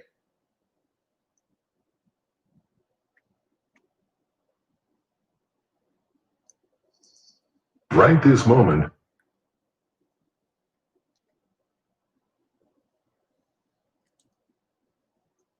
senseless violence of looting and burning and destruction of property. I want to make it absolutely clear, something very clear about all of this. Rioting is not protesting. Looting is not protesting. Setting fires is not protesting. None of this is protesting. It's lawlessness, plain and simple. And those who do it should be prosecuted. Violence will not bring change. It will only bring destruction. It's wrong in every way. It divides instead of unites. Destroys businesses, only hurts the working families that serve the community. It makes things worse across the board, not better. No, it's not what Dr. King or John Lewis taught, and it must end. Fires are burning, and we have a president who fans the flames rather than fighting the flames. But we must not burn. We have to build. This president, long ago, forfeited any moral leadership in this country. He can't stop the violence because for years he's fomented it. You know, he may believe mouthing the words law and order makes him strong, but his failure to call on his own supporters to stop acting as an armed militia in this country shows how weak he is. Does anyone believe there'll be less violence in America if Donald Trump is reelected? We need justice in America. We need safety in America. We're facing multiple crises. Crises under Donald Trump have kept multiplying. COVID, economic devastation, unwarranted police violence, emboldened white nationalists, a reckoning on race, declining faith in the birth and of the right American future. There's no reason why we can't just do so much more than we're doing. The common thread, the incumbent president who makes things worse, not better. An incumbent president who sows chaos rather than providing order. An incumbent president who fails in the basic duty of the job, which is to advance the truth that all of us know. And we're all born with the right to life, liberty, and pursuit of happiness. That's right, all of us. That was it. All right.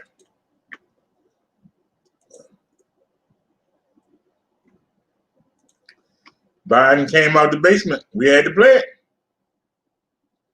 Uh-oh. Here we go. Isn't she lovely? Blonde and full of life. Would you marry her? She'd be a lousy wife. 'Cause all she do is lie, and that is what she gets paid for. She's just an educated whore. Dun, dun, dun, dun, dun. But isn't she lovely? Look at her about to speak. She got on pink. Watch her arguments look Good afternoon, so everyone. weak. The president shows up. When the Trump administration arrives in a Democrat-run city engulfed in chaos, peace is restored, law and order is upheld. Washington, D.C., New York, Seattle, Portland, Minneapolis, Kenosha. All of these cities are Democrat-run. All of these cities have experienced anarchy, violence, and destruction in recent days, the opposite of a peaceful protest. This is the reality facing American cities and towns across the country. This is not hypothetical. These are real people and real lives that have been impacted. Portland Mayor Ted Wheeler rejected federal law enforcement in an irrational and tone-deaf letter. Mayor Wheeler might have thought he put political points on the board, but the very next day, a protester was shot and killed on the streets of his city. Before the Trump administration took action in Kenosha, businesses were burned, property damaged, and chaos was rampant.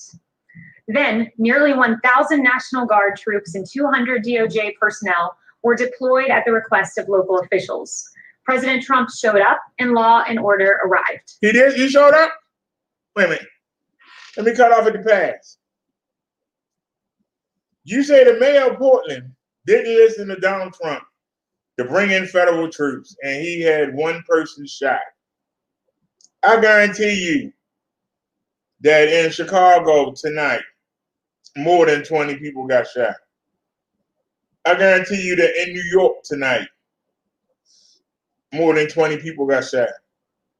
I guarantee you in my own city of Baltimore, 20 people got shot. What is he doing about that? Why is he worrying about one place? What about the people that get killed every day? If the cities are being run poorly by the Democrats, why haven't you gone in? You went into Portland. You want to go to Chicago. You want to go to Wisconsin. Why haven't you gone to New York? Why haven't you come to Baltimore? Why haven't you gone to Philadelphia? I'm just asking the question.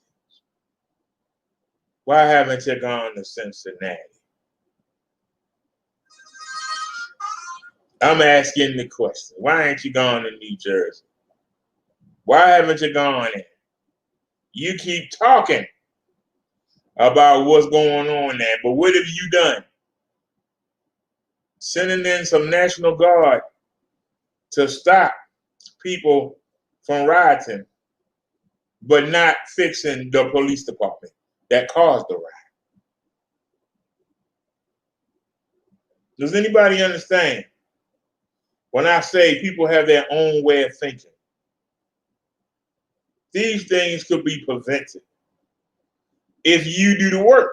But no, you want to play Monday night quarterback.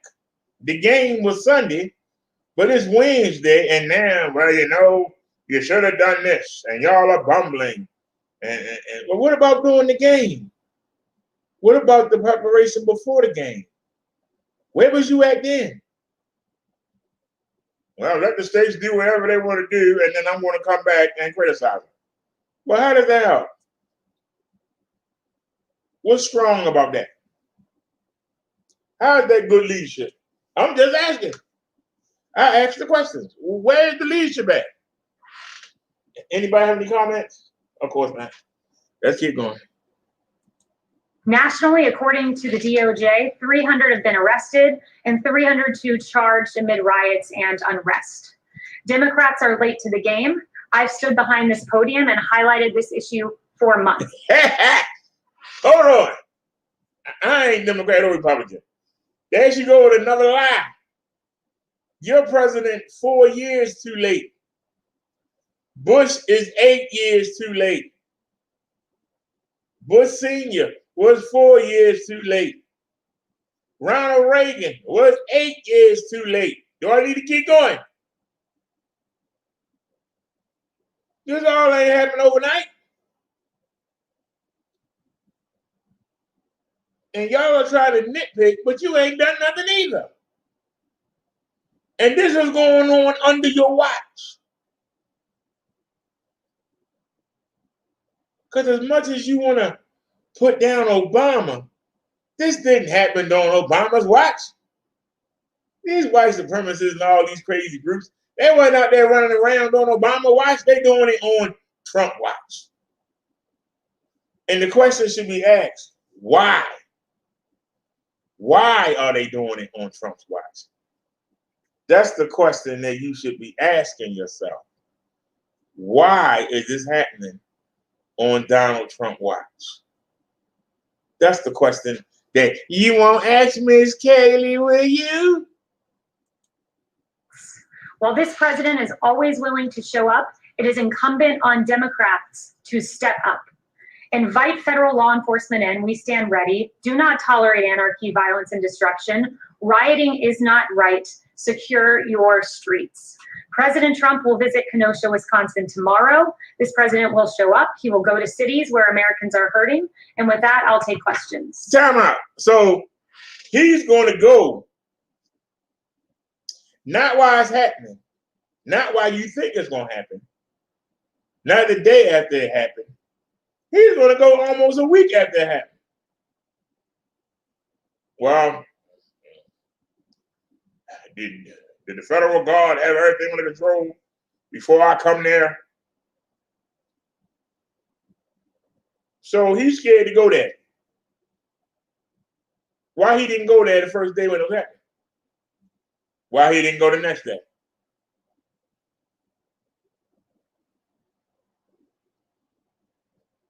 And I guarantee you, he's not going to go see the family of Robert Blake. I know it. I know it. Maybe somebody will ask him. Let's see if somebody asks you, Miss Kaylee. Let's see. So he's going to Kenosha tomorrow. Does the president have any plans currently to meet with Jacob Blake's family? Damn, I'm good. Currently, the plans are to meet with local law enforcement and some business owners and help survey the damage. But there will be more detailed plans forthcoming that are announced. Okay, so no, he's not. Oh, this boy good, ain't he? I'm good, ain't I? I didn't watch this. I'm good. That was the first question. It was the first question I thought of. He's going to Kenosha after everything over and it's safe. Is he going to visit the family of Robert Blake? Wouldn't that be a great gesture? Nope, he ain't going to visit him. But now that somebody asks, maybe he will. Because he don't give a darn. That's just one more Negro out the way. That's all it is. You just heard the man say he don't care about old white folk. You know he don't care about young Negroes. Come on now. That's a damn shame. I called that round the back. Scheduled to meet with them. Not currently. And I know that there's been outreach from the White House. Who has the White House reached out to in Jacob Blake's family, and why has there not been able to been a connection made since he was shot and hospitalized? So I would refer you to what the Chief of Staff's office has tweeted. They've detailed that outreach, and part of it has been to the pastor and part of it directly to the family. Yes. Haley, the president was asked on Friday if he thought the shooting of Jacob Blake was justified, and he said that he didn't like the sight of it, but that he was going to learn more about it. Now that a couple of days has passed, does the president think this shooting was justified or unjustified? I'd refer you back to the president's remarks. There's an investigation ongoing. So I spoke to him earlier, and he was not willing to weigh in more than he had, but he'll have a briefing this afternoon that you can ask him more about. So he's scared. Big bold President Trump is scared to give his opinion. There's no way you can justify shooting a man 7 times in his back when you got a hold of him. He ain't across the street shooting a gun back at you. You actually got a hold of him. His kids is in the car. Somebody give me a reason why you need to shoot a man point blank range 7 times. I'll listen. I can see the chat on the phone. Naya said a little late. Anybody want to answer why you need to shoot a man 7 times in the back that you got a hold of? You got a hold of his shirt in one hand and you firing 7 bullets in the back. You could have shot the man in the leg and belly to back them to the ground. You could have tackled him. The other officers could have came in. But you sat there all scared and you shot that man 7 times like a daggone coward. And our cowardly president, who got an endorsement from the law enforcement agencies, which means they all gonna vote for him, he's scared to say anything. And she was scared to say something when they just asked her. You see this with your own. You see this for yourself. You see it. You hear it with your own eyes and you see it with your own eyes. I keep telling you, you act like you don't want to hear it. But I keep beating you upside the head with it. Let's go. He doesn't have any further thoughts on whether that's appropriate. I refer you back to his comments over the weekend and just say there's an ongoing investigation. Does the president condemn the actions of Kyle Rittenhouse, who is accused of shooting some of the protesters? The president is not going to again weigh in on that. You can ask him. Well, what is he going to weigh in on? He the president of the United States. He ain't got no comment. He want to wait and see. Is he a man? Somebody told me a long time ago, your first gut reaction is usually the correct one. So the president needs a week to figure out how he's going to stay in the middle. Just like saying, well, you know, it's good on both sides. That's trying to stay in the middle. That's not taking a stand. We need somebody that got the balls to say, hey, you're wrong. This is not right. I'm not going to have it in my country. Now somebody that's going to say, well, you know, I really don't have no either way, you know. They want to tear down the Confederate stuff, you know. I see the Confederacy and Black Lives Matter, you know, they're the same thing to me. Really? Because he don't want to take a side. Why would you vote for somebody that won't take a side on nothing?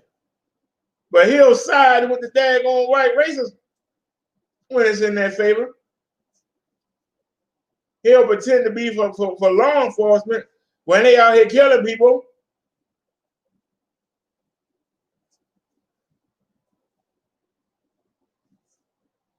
You're a coward, man. I come here every day on YouTube. I stand my ground and I go against the BS.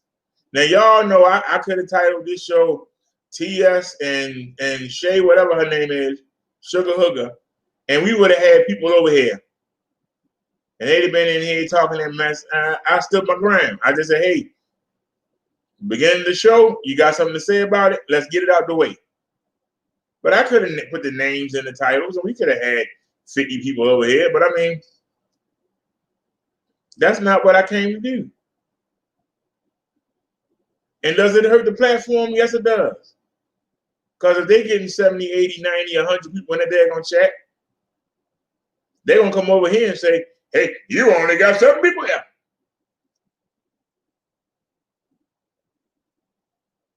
But I took a stand. And I live by the decision. Because in reality, do you want those people over here making dumb, retarded comments? Do you want people on the panel? That's all they're doing, having people on the panel. Ain't talking about nothing. We talking about things that affect you right now. Now. Who somebody sleeping with don't affect you. Unless you plan on sleeping with the person. How does that affect you? I don't think any BD member want to sleep with Tommy Sotomayor. When he admitted he sleep around. Why would you want that man to sleep with you? I don't understand. If the woman will come online and say she has an STD, whether she lying or not, that proves she ain't got a better daggone sense. That's something you keep private.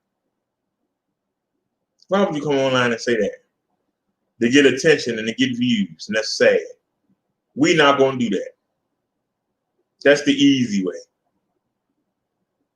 We're going to stand our ground, and we're not going to buck. The same stuff that I said when I started live streaming in March of 2018. Go back and watch an old video. You don't see me change nothing. I take a stand and I stick to it. I don't flip-flop. And I don't go, well, you know, hey, you know, it's good on both sides, you know. You know, it's good things about TS. It's good things about the SS woman, you know. No, I tell the truth. I'm not going to go to one side or the other because it's more popular. We got integrity here. This evening, he may weigh in further, but at the moment, he's not weighing into that. Why would the president like a tweet that said the alleged shooter Kyle Rittenhouse was a good example of why I decided to vote for Trump? Can you help us understand?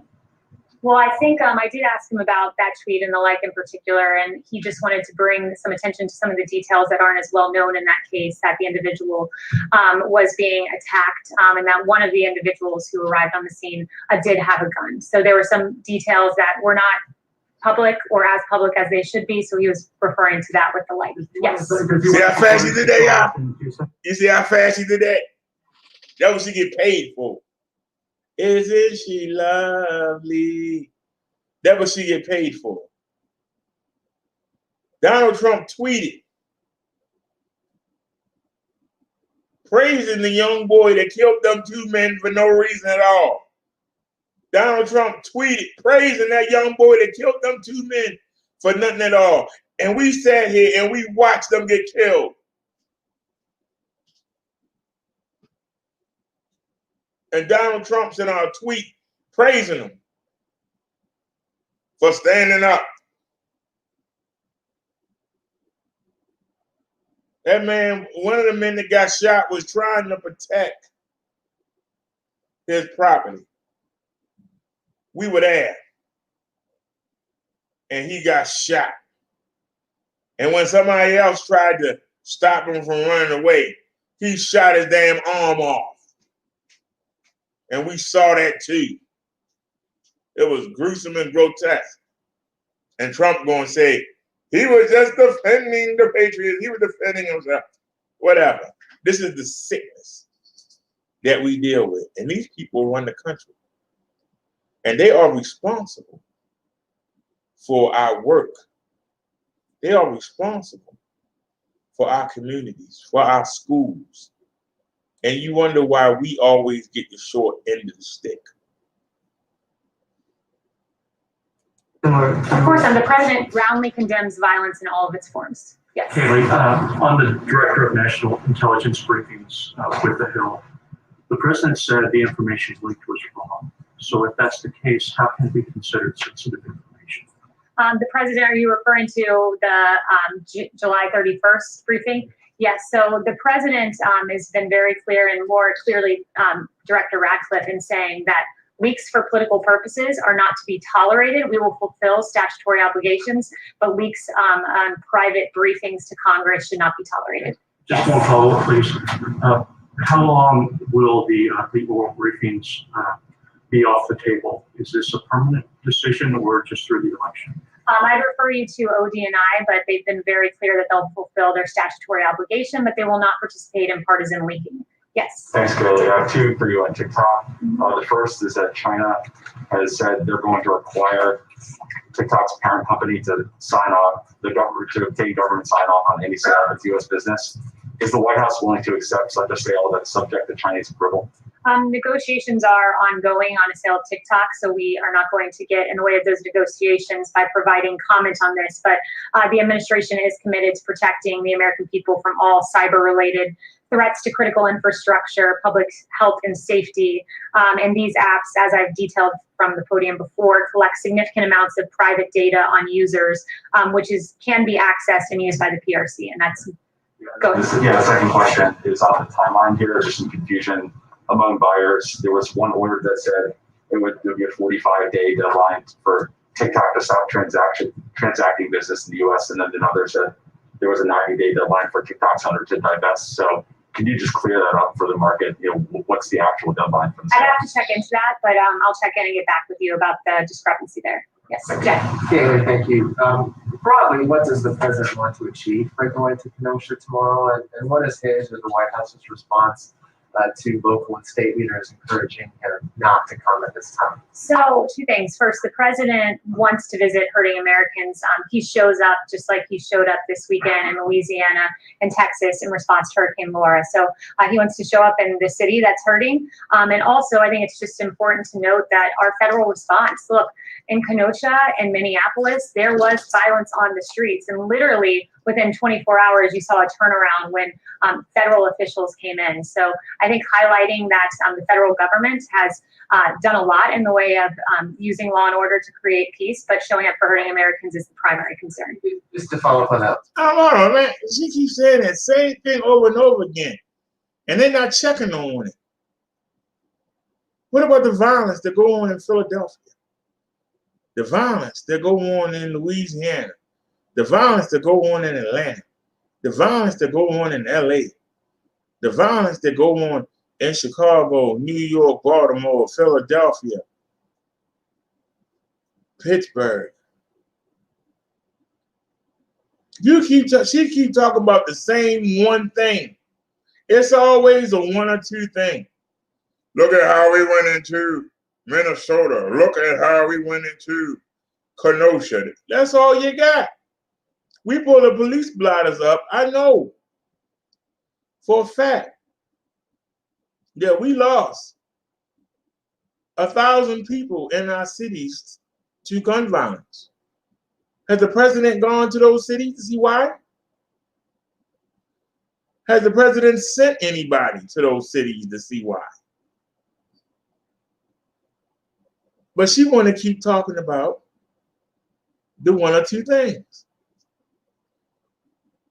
I played a clip. January 22nd, Trump said there was one case from China. Then he turned around and said, well, it's really 11 or 12 cases, but we got it under control. That was January 18th. Today is the 1st of September. And we're going on 6 million people infected.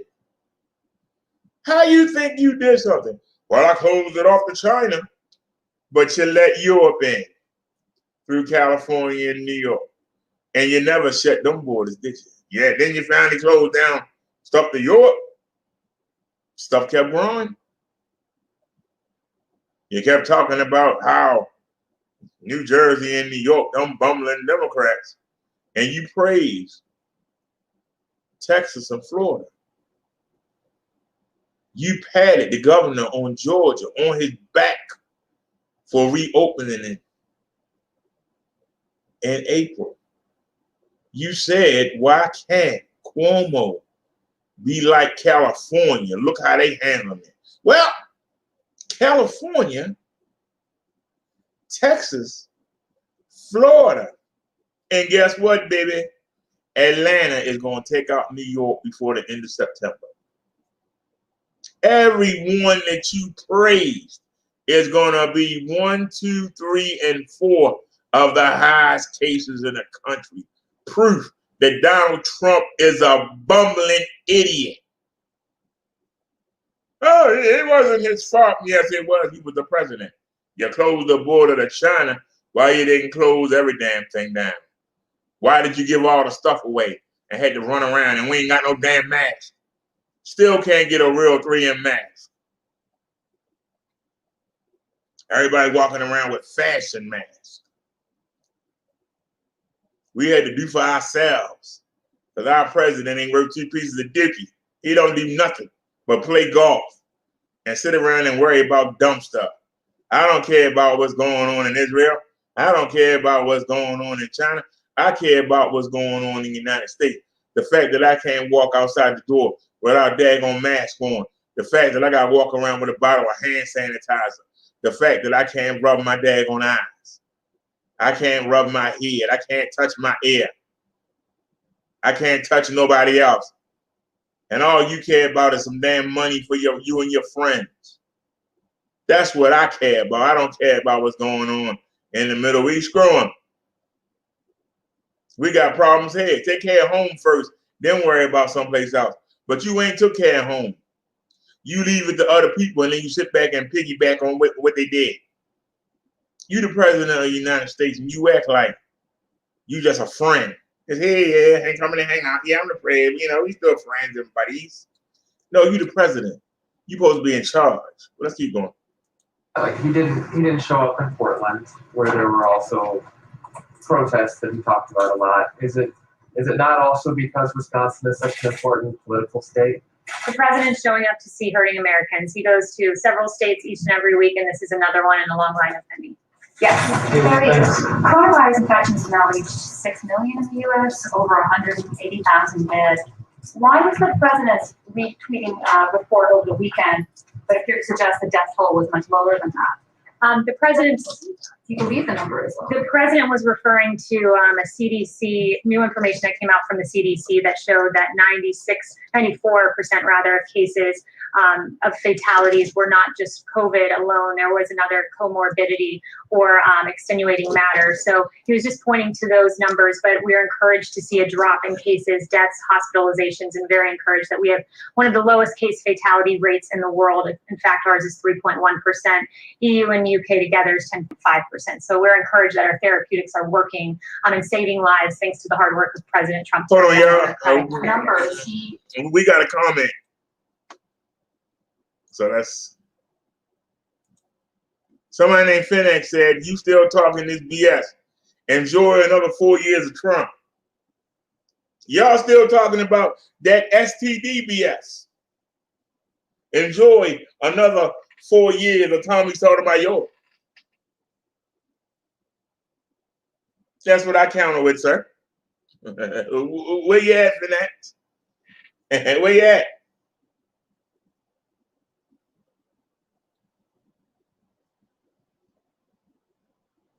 Because who he sleep with don't affect nobody in this chat.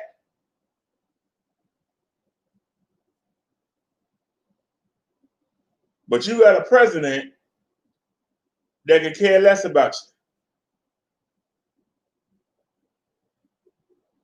you. You got a president that's going around talking about stuff he done when he ain't done nothing.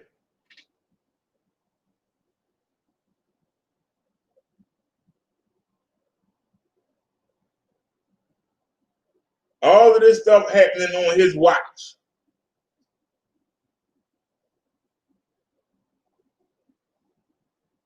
Much as he cried about Obama, this stuff didn't happen on his watch.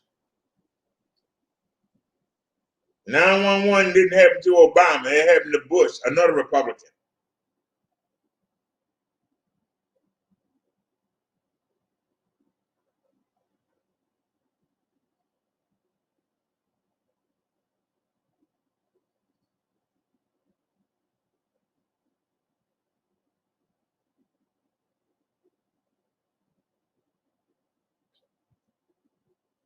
How can you have a name of Finance and True Freeman says that, but you don't know who Tommy Sotomayor is? Come on, man. Talk to me.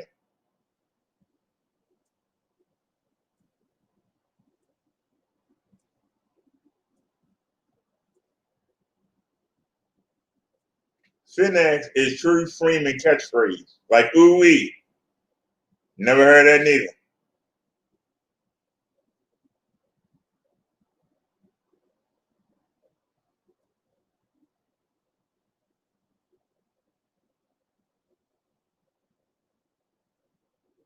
But you want to talk Trump? Let's talk Trump. I laid down my foundation. You want me to start again? Republicans are lazy and slow. All they care about is money. They only care about their base. They only care about the rich people. They don't even care about poor white folk.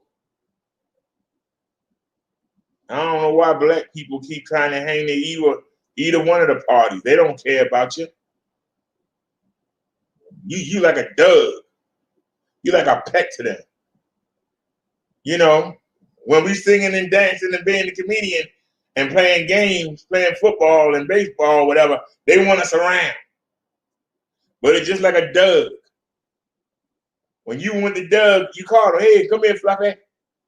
And when you get sick of them, you send the dog away. We've been treated like that since they brought us off the boat. And it ain't changed. The only difference is that we get to keep our money. We can learn to read.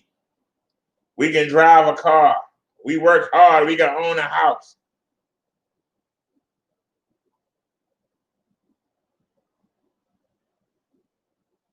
But if we ain't singing or dancing, if we ain't entertaining them, they don't want us around. When they go home and close that gate behind them, they don't want you to come. They'll come out and see you. They don't want you to come see them unless they invite you. And they're going to tell you, just like a Korean man to tell you in an all-you-can-eat restaurant, you eat too much. You go home now. You go home now. I'm done with you. Go home. Why are you trying to hang around? Why you want to sit with me? I don't want to sit with you. I don't want to sit in the movie theater with you. I don't want to sit in the dining room with you. Put them over there and we're going to sit over here. As long as they the VIP and we the bums at the back, they good. But I take you back. Let's go back. You had Hurricane Katrina. Everybody knew the hurricane was coming. It had supposed to hit 2 years before, and they had been warning about it happening because the ninth ward of Louisiana is 100 years below sea level, 100 feet below sea level. So that means they sitting underneath the water. All that water got to do is come over them sandbags. You know, drain, it washed the whole town away. The people that were stranded on that bridge was trying to wait them 2 more days. I've talked to people, victims. I've talked to them because I had to drive them from the airport when they got set up here. I talked to them. I almost got in fights with them because I told them the truth to their face. Y'all know y'all was sitting down there waiting for that first to come. Y'all had 2 days to get your check. 80% of the people in the ninth ward get some kind of assistance check. They could have been left, but they were waiting for that check. Now they lost everything, and guess what? They get a check. Social Security places, the welfare places got flooded. They had to wait to get their check. They could have waited safely in another state. I call it out as I see it, the truth. Now, Trump saw them on the bridge. Not Trump, I'm sorry, Bush. Did Bush do anything? Nah, they niggers. Took his time. Saw the people living in the daggone arena. The black woman getting molested and raped in the bathrooms. Didn't do nothing. Took his time. I'll give you another example. See, I can keep going. I can keep going. See, I don't have to make stuff up because it's the truth. 911 happened on the Republicans' watch. Why are these things happening on Republican watches? 911 happened on the Republican watch. Bush so strong.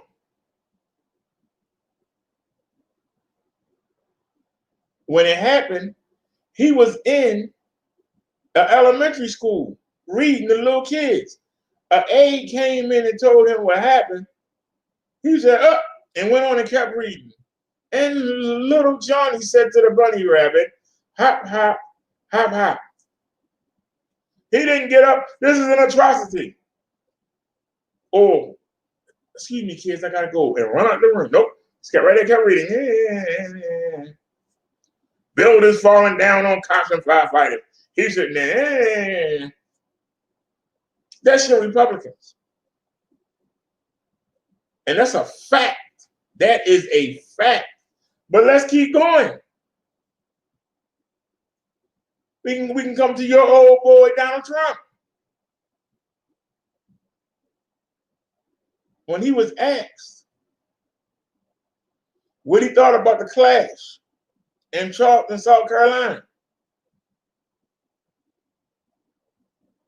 instead of him condemning them racists for acting like pure savages, he wouldn't do it. That's going on both sides, hey, what do you expect me to do, Yeah. If you would have condemned it, it wouldn't have gave them the power or the knowledge that, wait a minute, this president won't do nothing. So let's go here. We don't have to hide our Antifa. We don't have to hide anymore. We got a president that's going to let us do what we want to do.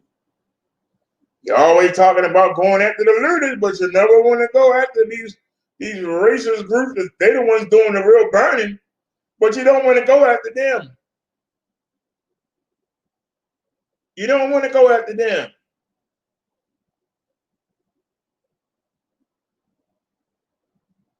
But let's keep going. You have a COVID-19. He's known about it since January the 18th. Why he didn't shut the borders down. I played a clip earlier where he lied and said it was one case. Then he turned around and said, well, issue, 12, 11, He keep bragging that he closed the country off to China. There are more cases of people dead in California, Massachusetts,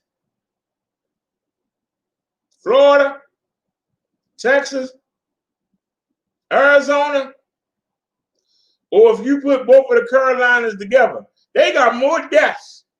Just the one states. Put Northern Carolina together than the Chinese do. But it started there. What did that say about our president? What did that say? He keep trying to reopen, keep trying to reopen, keep trying to reopen. He closed off China. He didn't close off Europe until March. That means the disease had 2 months to spread around the country. 2 months to spread around the country.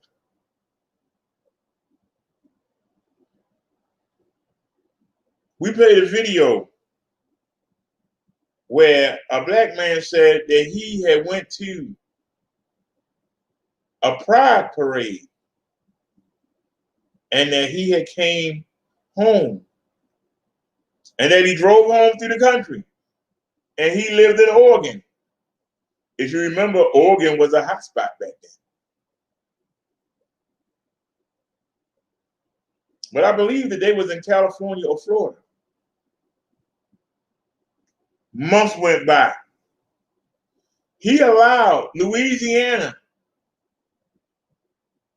to still have Mardi Gras to make that money. And guess what? Louisiana numbers spiked like a mother. But this is a competent president. I say it again. He made fun of the Northeast governors when he didn't shut down travel to their states.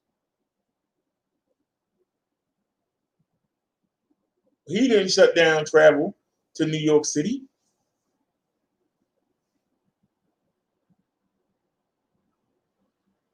Europe and other places were still coming in, bringing that CV. New York City got what, 11 million people? That's just the city. We ain't talking about the state. And you letting all them people come through that airport, infecting them people. And you know, them people live in teeny apartments. They all cramped on the subways. How do you expect it not to spread? Did he shut down? Nope. Instead, he made fun. He bragging. After he got rid of all the PPE equipment, he got rid of it.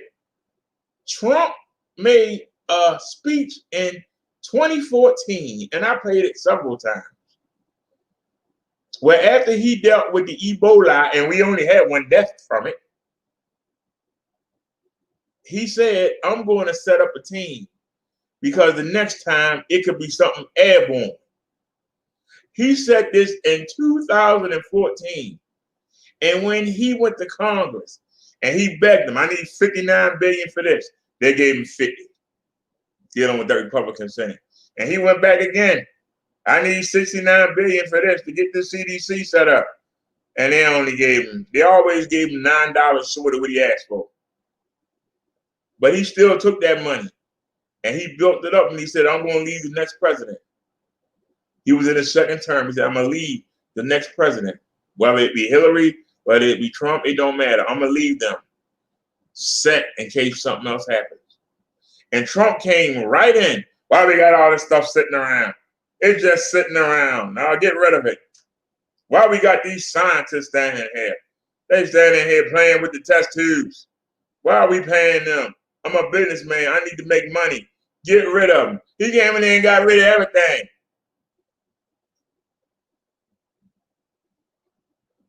His January budget had almost nothing about health control in it. Then on January 18, he found out about the disease. Did he run and get stuff back? Nope. And that's why to this day you still can't buy a real 3M N100 mask. You can't even buy a 3M 9100 without paying $200-300 for it when they cost a daggone quarter before January. That's the incompetence of this president. You want to come in here and defend it? Come on in here. I challenge you. And I ain't done yet. You got a president that's still talking about if you don't send your kids to school, I'm going to pull funding from the schools. But he can't get a control on this disease. You had a president that said, well, we test more than anybody in the world. We do more tests than anybody in the world. Because we do more tests, we have more cases. But when you look at the percentage of the people that's tested, our percentages are always triple any other country in the world. You had a president that sat there and brags about we got more ventilators than anybody in the world. We got so many of them that we loan them to other countries. Don't nobody want to go on a ventilator, you idiot, sir. 83% of the people that go on a ventilator die. So instead of trying to stop the disease, you worrying about getting ventilators. When you get on a ventilator, guess what happened? You die. And what happened to the people in New York City? By the time he got around to getting them what they need, by the time he got around to sending the ship up there, you had 30,000 dead. They didn't need the ventilator. They didn't need the ship. You got 30,000 people dead. That's 30,000 beds that reopened. That's ventilators that reopened. It just reopened. Plenty of beds available now in New York. People have died. Plenty of beds in New Jersey. 16,000 died.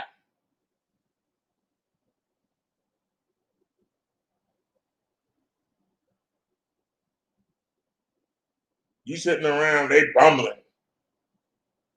Every state that Trump bragged about, they 1, 2, 3, and 5 on the list for the most CV cases in the country. And Arizona coming up too. The ones that he said were doing good.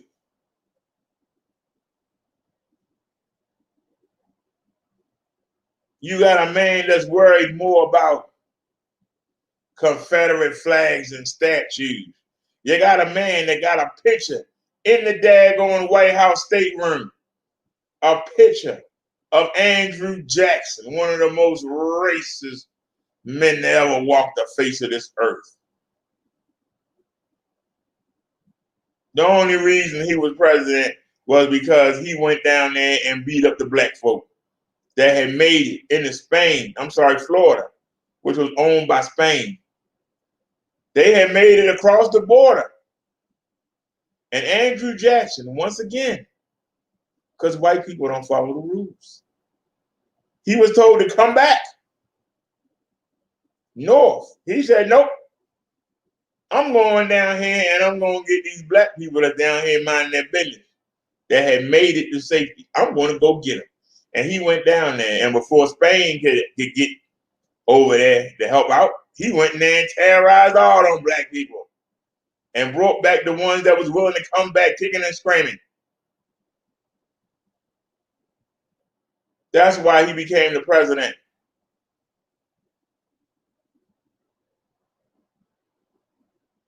He gave them people back to the slave. It didn't matter if they was. He sold them. There you go. And he made him president. The South made him president. But yet, we got to look at this man on our bill every day. We got to hear the president talk about how great he was. He was a damn liar and a cheat and a terrorist. Why the heck I want to keep looking at him on a damn $20 bill? They were talking about putting Harriet Tubman on that. He want to keep putting it off because they want that racist on there. The same way General Lee and all these other people, they got schools named after them. They got streets named after them. They got bases named after them. We supposed to go serve them bases with those racist terrorists on there. There shouldn't be no statues to the Confederacy. The Confederacy was killed in the Civil War. There should be nothing saying the Confederacy. We should have obliterated it. You think if China came over here and took over the United States, you think we'd be able to go outside and wave a United States flag when we owned by China? It wouldn't happen. You think if Sun Myung took us over, we'd be able to wave an American flag? Heck no. If Saddam Hussein had won the Iraq War, we wouldn't be having no American flag. We would have an Iraqi flag. But you want to tell me that I should keep voting for a man that's telling me to my face that I ain't nothing. If the people of the city want to take down a Confederate flag, and it's a public statue or whatever, they paid for it. They should be able to tear it down. Why are you putting the police in their way? If they want to tear down a state building, you took their money. And if it wasn't their money, it was the grandparents or the parents' money, and you built that. You take that same money and rebuild it if they decide they want to tear it down. They paid for it. They pay for everything. We pay our taxes. The government owe us. We don't owe them. Ain't no cop never came and put no money in my pocket.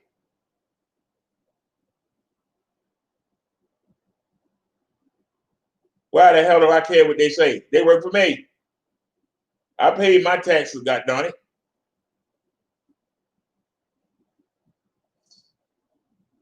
But this same president going to ignore what's going on in the world and worry about some daggone statues.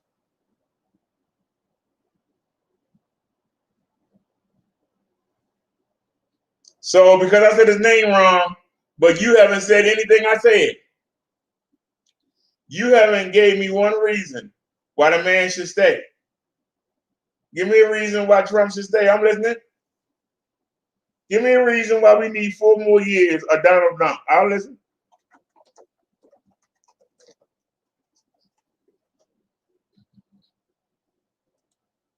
If anybody want to call in, here is the link. Anybody got the cojones? Come challenge me and make me look stupid.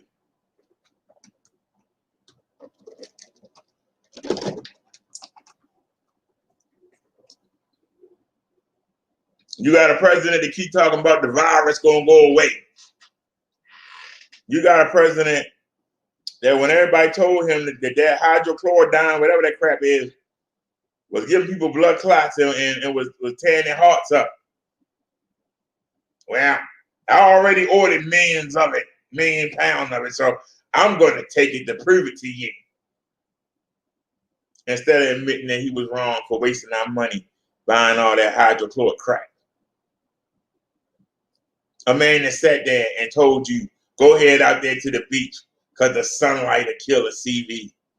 Well, go tell that to the people in California, Texas, and daggone Florida. Go tell the people in South and North Carolina that's on their beaches. Go tell them that dumb mess the president said. When a scientist said that you clean your house, to use bleach, that'll kill the virus. Use ammonia. This dumb president gonna sit there and say, is there some way you can inject it inside? What? This is your president. And now people who listen to what he said and they tried it and died. But this is your president. I can keep going. I don't see you typing anything. I can keep right on going.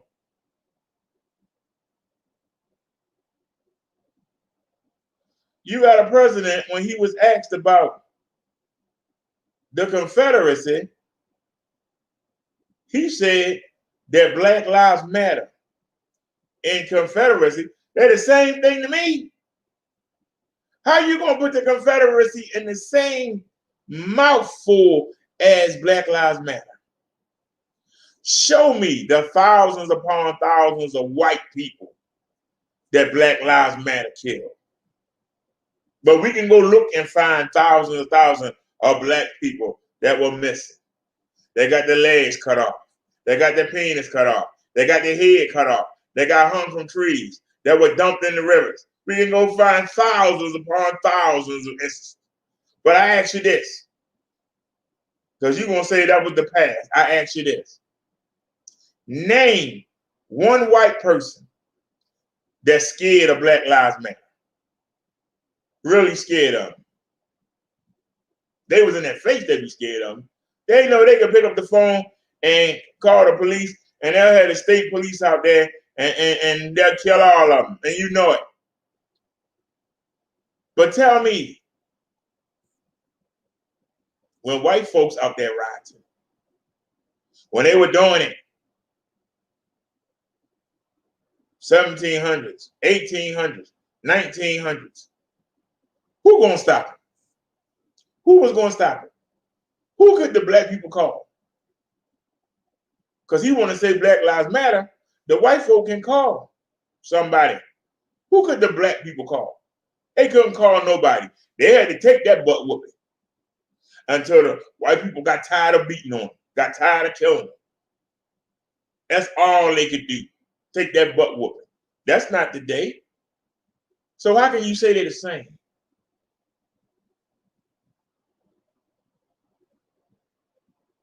I gave you case after case after case. President still hasn't said publicly that Chauvin is a murderer. He hasn't said publicly that the officer that shot Rayshard Brooks was a damn coward. He won't go on, and we had his press secretary won't answer the question. Won't answer the question about the man that got shot in his back 17 times. He's going to the city tomorrow. He won't even go see the damn family. There's no reason to shoot a man that you got a hold of in his back 7 times. I don't care what he's doing. There ain't no excuse for it. 7 times. But, I have to see. I have to wait for the investigation, and there ain't no way he excused that. I don't care if that man was a crazy serial killer. You had your hand on him, and you had 6 or 7 other officers there. Why you had to shoot that man 7 times in front of his damn kids? Are you that scared? And that's the problem. White folk is scared. And Trump is scared to say anything to the police because he needs them to vote. And he know that those road cops are sent out there by rich white people to keep black folk and the Mexicans in line, and he know it. And he better toe the line, or they gonna come get him. You think if they think for a second that Donald Trump is not with them, they wouldn't take him out? Seriously, you think they wouldn't take him out? I laid my case. I'm waiting for yours. I laid my case out. I'm waiting for yours.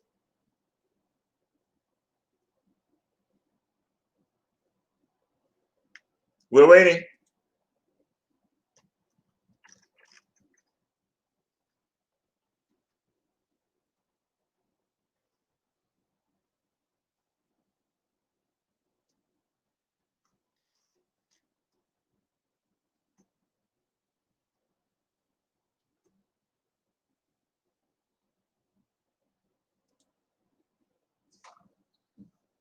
I laid my case out. Anybody want to come challenge me?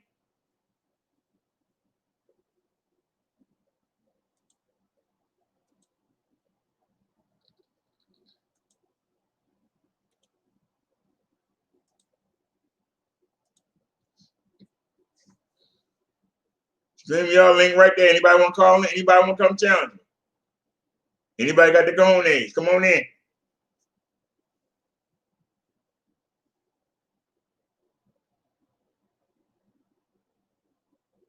Anybody?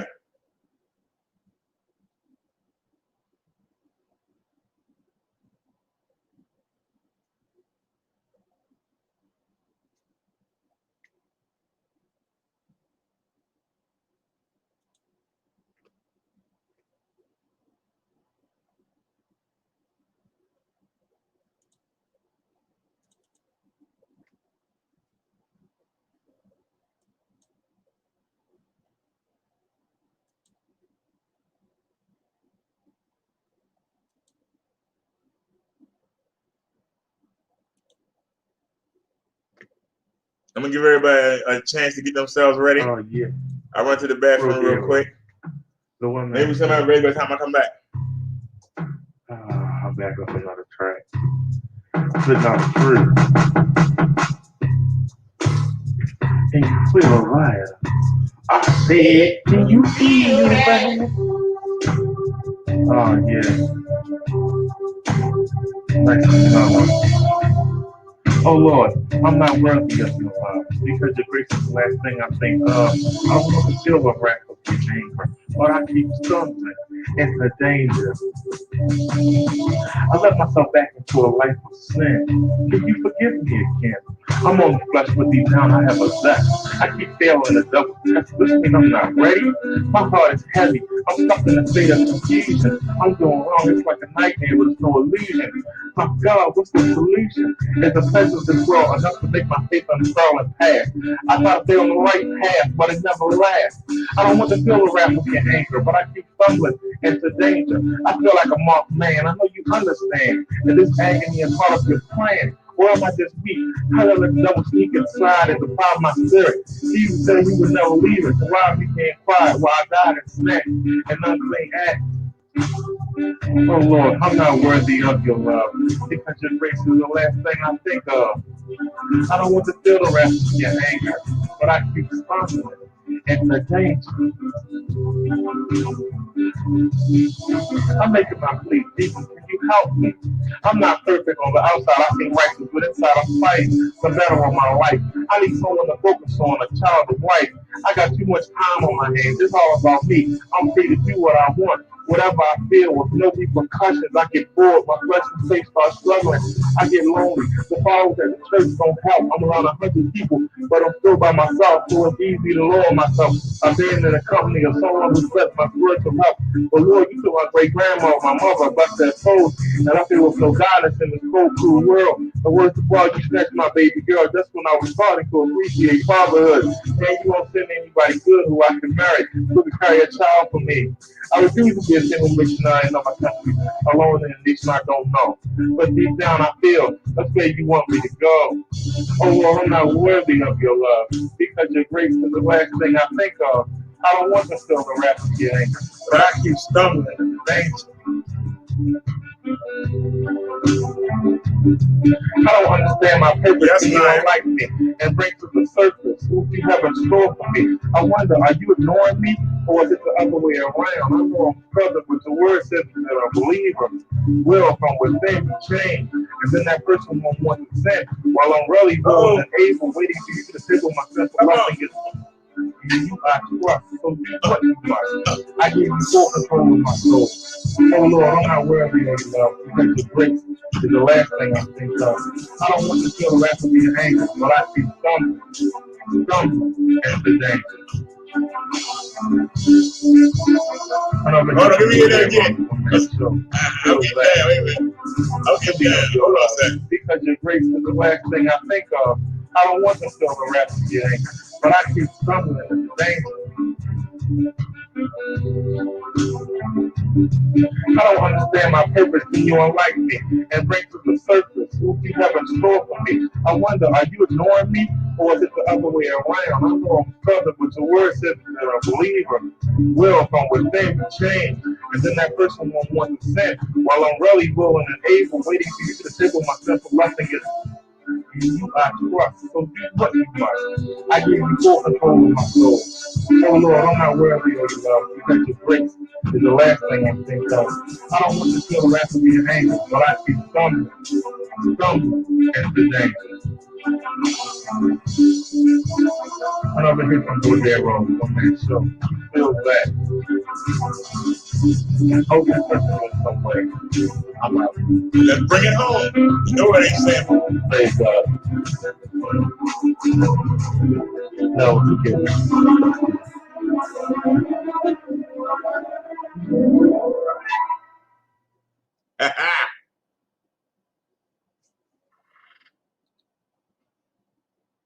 Yes, sir. We still waiting.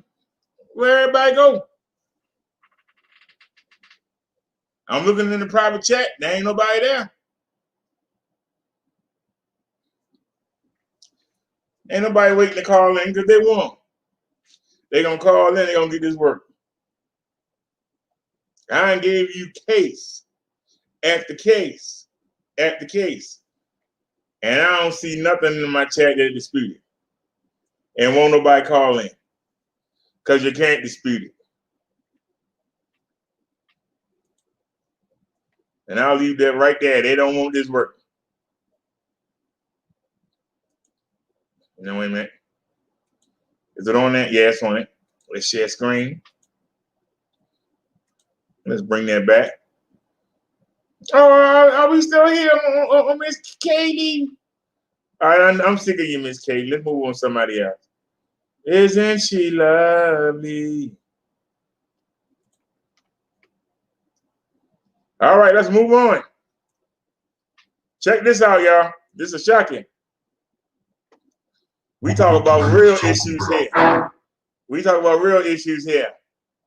I don't want to be on flag for that. What's up, family? A leaked Louisville Metro Police Department memo shows that investigators had more evidence than previously made public, showing a connection between Breonna Taylor and the main target of the narcotics probe that led officers to barge into her home the night she was shot dead by police. But check this out, fam. The memo was written, several weeks after Breonna Taylor's death, and includes details that were not provided to the judge in the search warrant application, as well as evidence that came to light after her death, prompting some to believe that this is nothing short of a smear campaign. They're trying to make Breonna Taylor look bad, like they always do when they illegally kill people. They always got an excuse. They're always looking for some type of criminal connection, some type of immoral act, something off. It's something. It's always the victim. You did? The leaked memo addresses why the officers sought a warrant to enter Breonna's apartment, but says nothing about the use of force or other possible violations of Louisville Police Department policy, such as the blind firing of bullets into neighboring apartments. I mean, they was just reckless with it, fam. Bust through the door, bang. Now, Breonna's boyfriend, Kenneth Walker, he got off on him. He fired a warning shot, and they opened fire. They say they blasted 10 bullets in her house, 5 of them caught Breonna, and then they bounced. Did you hear what I said, fam? They killed somebody. They had a no knock warrant. Went up in her house, so-called looking for a dope dealer suspect. They barged into this woman's house, lit her up in the middle of the night, in her sleep, and dipped. They didn't even wait until investigators showed up or even the coroner. They bounced. Does that sound like the act of some righteous police officers? Now, Breonna had no criminal record, but somehow they managed to bring up the fact, you know how they always do, they tie in to Jamarcus Glover. He is the guy who was the target of the so-called narcotics investigation. They said that her history with him go back to 2016 when she was in her early 20s. The 39-page memo contains new information that Breonna posted Jamarcus's bond in 2017 when he was arrested. When he was arrested again in January 2020, the memo shows that he called Breonna at least 3 times. But here's where the plot thickens. This is where the police may have shot themselves in the foot. When Jamarcus Glover's car was towed in mid-February, he filed a complaint against a police officer, and he used Breonna Taylor's phone number as a point of contact. 1 month later, she's killed in a no-knock raid by the police. This could establish motive. Little payback, perhaps? No? You riding for this dude like that? You know who his people is. Let's shake down all his people. Let's make it hell on him. This family is not a stretch. We know that the police stretch their authority all the time. Putting some information out like this is deeply reckless, especially when there is an ongoing criminal investigation. They know what they're doing, but perhaps not. Because like I say, this could establish a motive. You know, dude filed on a, you know, cops don't like people filing grievances against them. They don't like getting put on blast. And they kind of watch out for each other when that happens. You know what? Take care of mine, I'm gonna take care of yours. You did scratch my back, scratch your back. You know, you violate one of the citizens for me, I'll violate for you. You know, I beat up my wife and she go try to file on me. You ride through, you make it hard on her, you pull her over and you harass her. I'll do the same for you. I got a problem with somebody in the neighborhood. You come through, you harass them for me, then I'll do the same for you. Yeah, that's what they call bartering. Fam, this happens all the time. There are many, many cases of this, so it ain't like I'm making something up. I'll give the mayor some credit. The mayor has said that this memo was put out strictly to sway public opinion. Big shout out to the mayor, Mayor Fisher. Salute. We see what it is. We know what it is. It's time for the officers who killed Breonna Taylor, the thug officers who killed Breonna Taylor, to be locked up with the Kentucky Attorney General, because he is absolutely useless. No more talk. What the man's talking about. All right. All right, if anybody got a comment on that. But let's get to Fanatics. Because Fanatics just said something. The people that watch me know that what he said was a bunch of crap. Because not only do I point out what I see wrong, I tell you how to fix it. So where do you want to start at? Okay, well, let's go back. You say, what? Let me ask you this. You can go back and check my channels. I've been calling since the first week of March for Donald Trump to shut down the country. We wouldn't have no CV right now. We wouldn't have almost 200,000 dead. We wouldn't have 6 million infected people if he would have done what I said, close the country down, screw the economy. I also said, you worried about the economy so much, shut the country down and help business owners to help us make our own products. Why I gotta order something from China? Why I gotta order something made in Malaysia? Why can't we put Americans to work and make our own products for ourselves?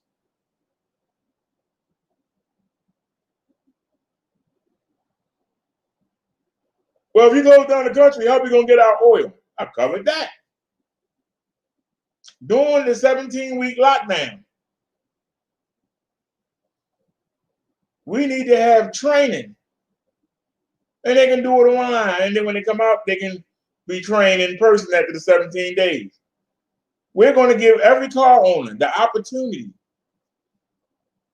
to let that car be turned over into an electric gas hybrid. We got plenty of gas. We got plenty of electricity. Why we need oil? Let's change all the helicopters, change them all. Change them all over. Now we don't need oil, so we don't need no herbs. We're going to make our own stuff. We don't need China. Let's start making our own products and give people jobs to make them. Then won't nobody not have no job. Because there's jobs right there. Because somebody got to make the parts. Somebody got to know how to install them.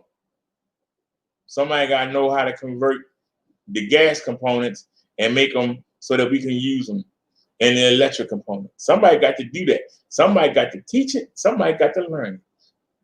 Somebody got to do it. That's jobs. When we stop sending our money overseas and let it sit here in the United States, it's in my hand today and your hand tomorrow, his hand the next day, everybody is going to benefit.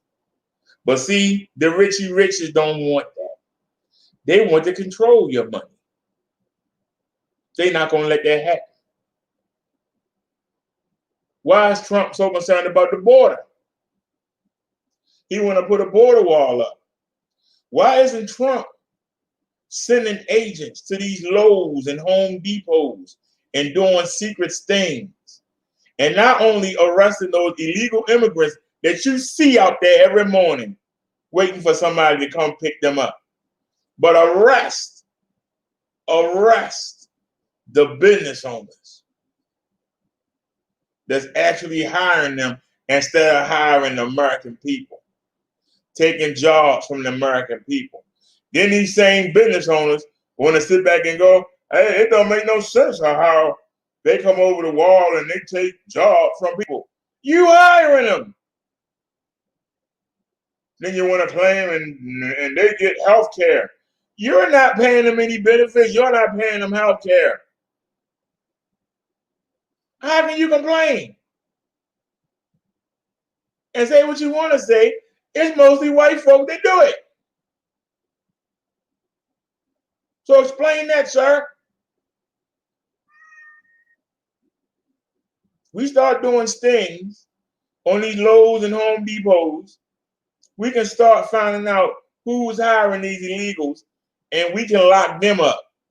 Then illegals ain't gonna come no more. Why they won't come no more? Because won't nobody hire. Start making it illegal to hire illegal aliens. Bet you they don't do it no more. And then they won't come.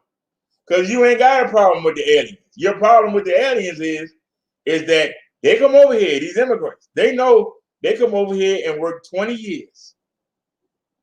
They can go retire in Mexico and live comfortably. Peso ain't worth nothing. They can take their American dollars When they earn it, they get what they need. 9, 10, 11 of them in the same house, sharing the rent. They send their money home. They ain't out here buying jerseys. They ain't buying the new Jordans. They ain't buying the fanciest TV. They only coming over here to send money home. Go check Western Union and see how much money gets sent to Mexico. Go check. The Richie Riches ain't getting that money. That's why they mad.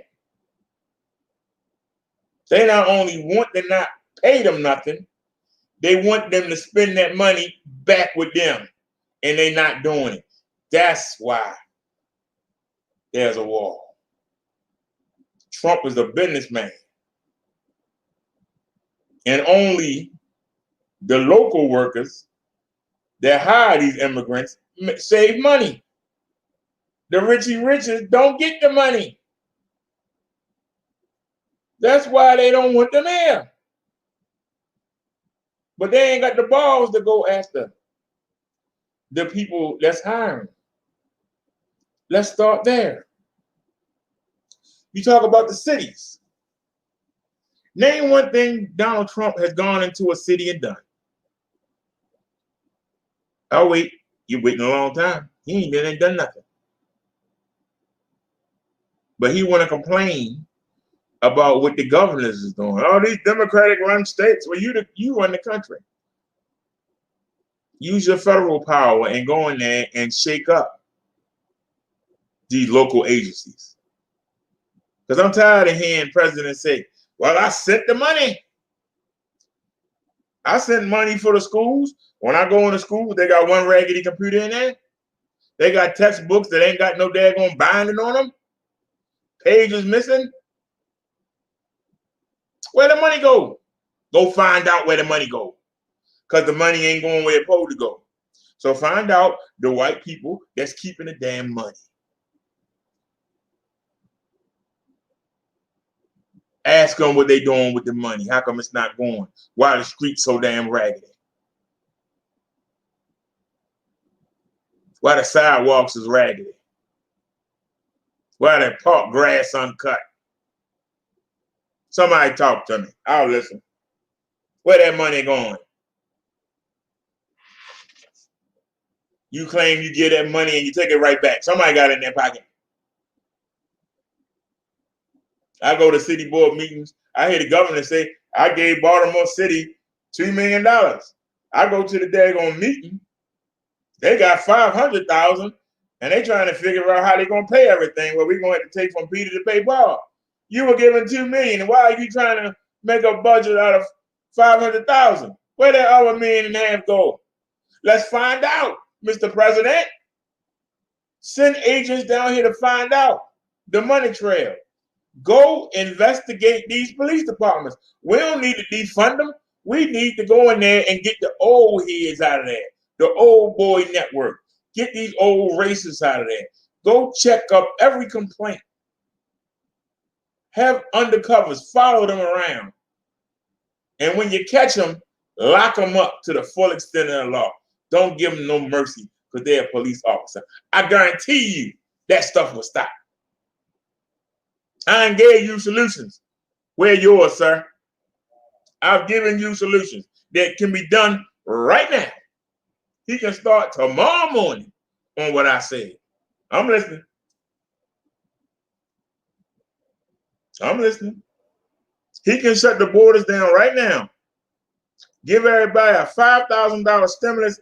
Give them 2 days to spend it. Instead of sending the guard to Portland, instead of sending the guard to Washington, D.C., send the National Guard to walk up and down our streets. Anybody caught outside, we're going to have tents set up for them.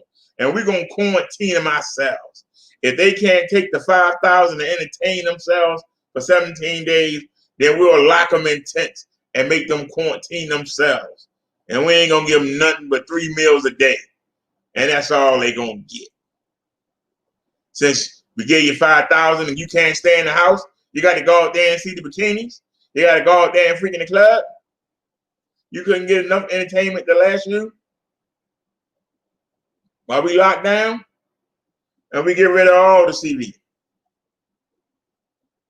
After that 17 days, everybody come outside. You can kiss and hug. You ain't got to wear no mask.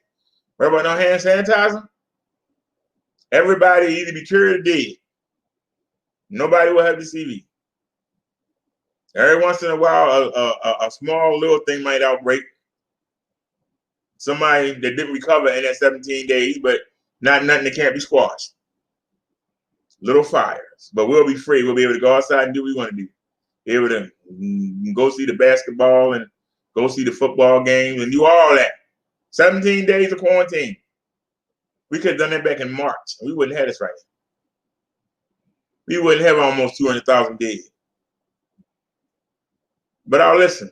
I gave you solutions. I gave you several solutions. Where you at? I gave you several solutions. Where you at?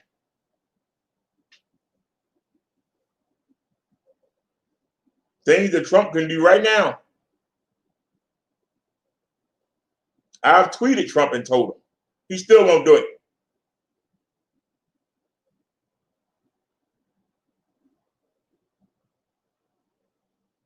He worrying about that dollar. He ain't worrying about you. You'll die for a man that don't give a darn about you or your family. He show it every day. He ain't worrying about the CV. It kill old and black folk. Go make some money.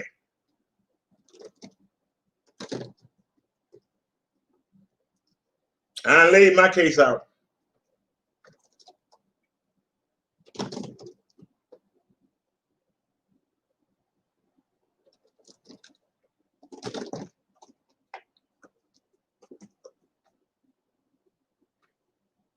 So it looks like we wasted the StreamYard.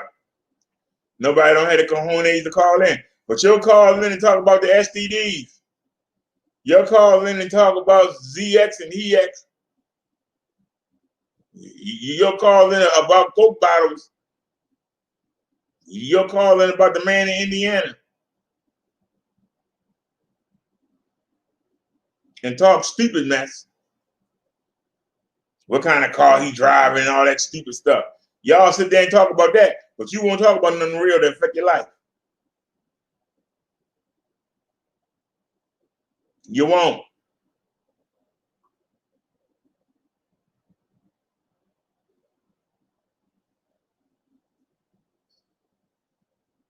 That makes me one of the best content creators in this whole sector.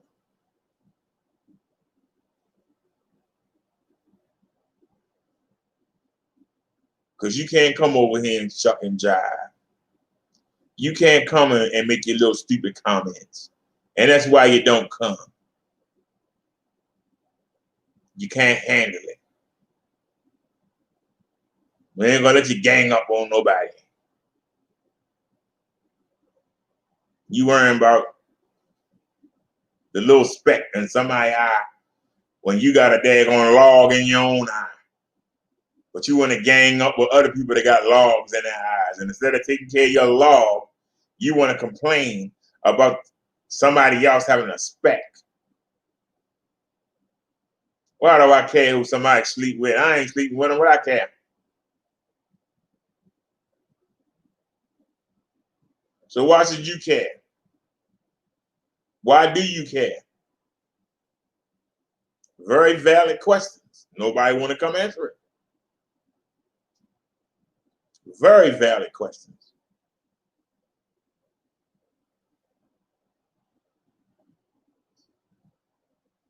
We talk about stuff that affect your real life.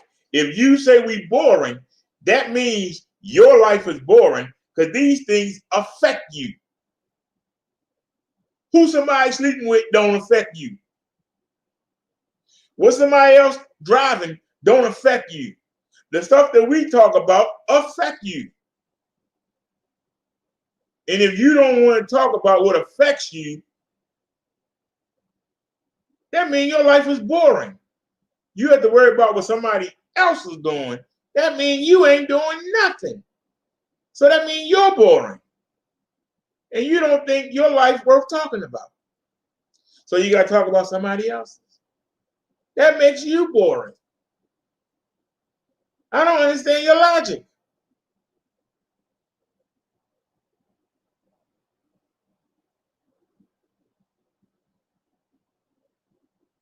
You got a president that keeps saying kids ain't affected. But he won't tell you that the kids have their own version of it. After they get it, they get their own version.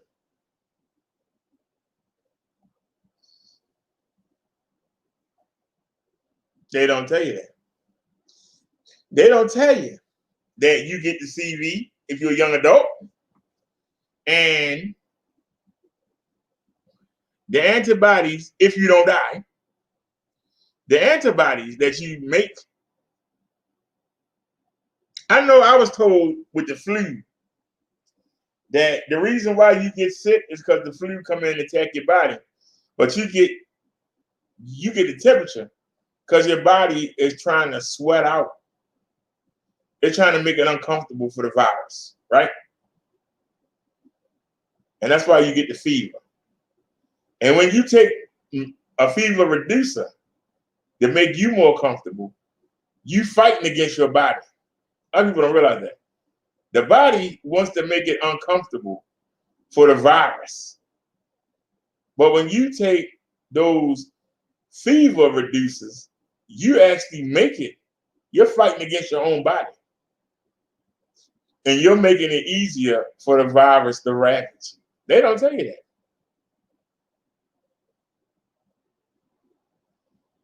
They don't tell you that. But you have to wait for a T cell. We all have T cells. Only a certain amount we have. The T cells is what come kick the butt of the viruses. This is what I was taught. And somebody can correct me, maybe it changed, but that's what I was taught. The T cells, when your body find them and activate them, they come kill the flu. T cells sound familiar, don't it? People with the AIDS virus. The AIDS virus supposedly attacks the T cells. And that's why you hear people that have the virus, they monitor how many T cells they have. Because once all the T cells is gone, you dead. So it's the same T cells that fight not only the AIDS virus, it fights the flu, the cold, and the CV. Some people, the virus, the T cells come out swinging quick. Other people, it might take a week or two for the T cells to come out and start swinging. Heredity. Some people got good genes, people got bad genes.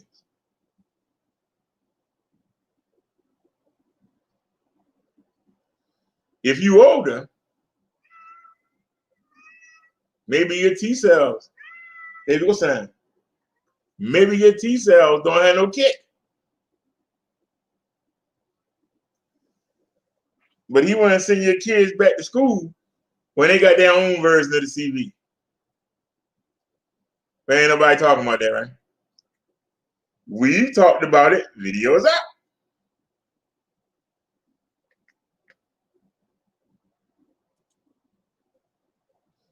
Let's check the CV numbers for the day.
Oh, no.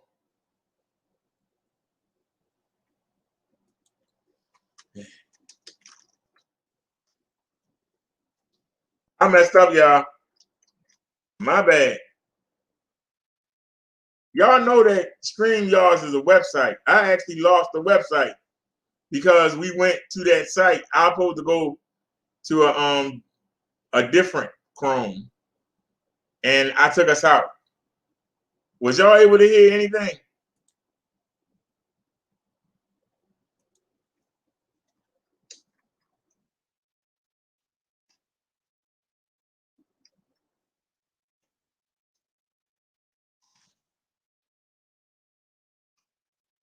Was you able to hear me? Do I gotta do it again? Hold on, y'all. That was my bad. That was my fault. I'm supposed to go here. Man, my throat killing me. We gotta do it again. All right. Can y'all see it on y'all screen? First of all, what is on this? I asked you to close. Why won't you close, sir?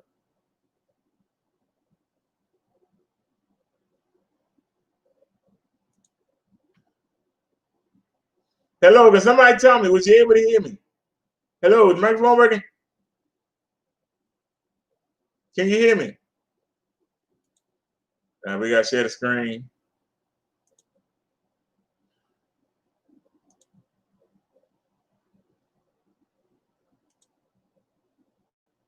All right.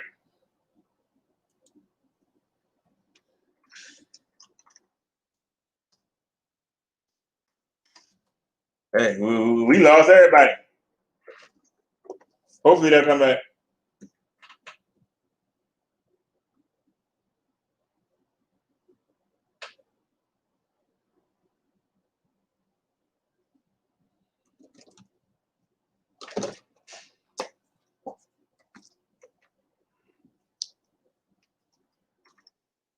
Hello? Anybody still here?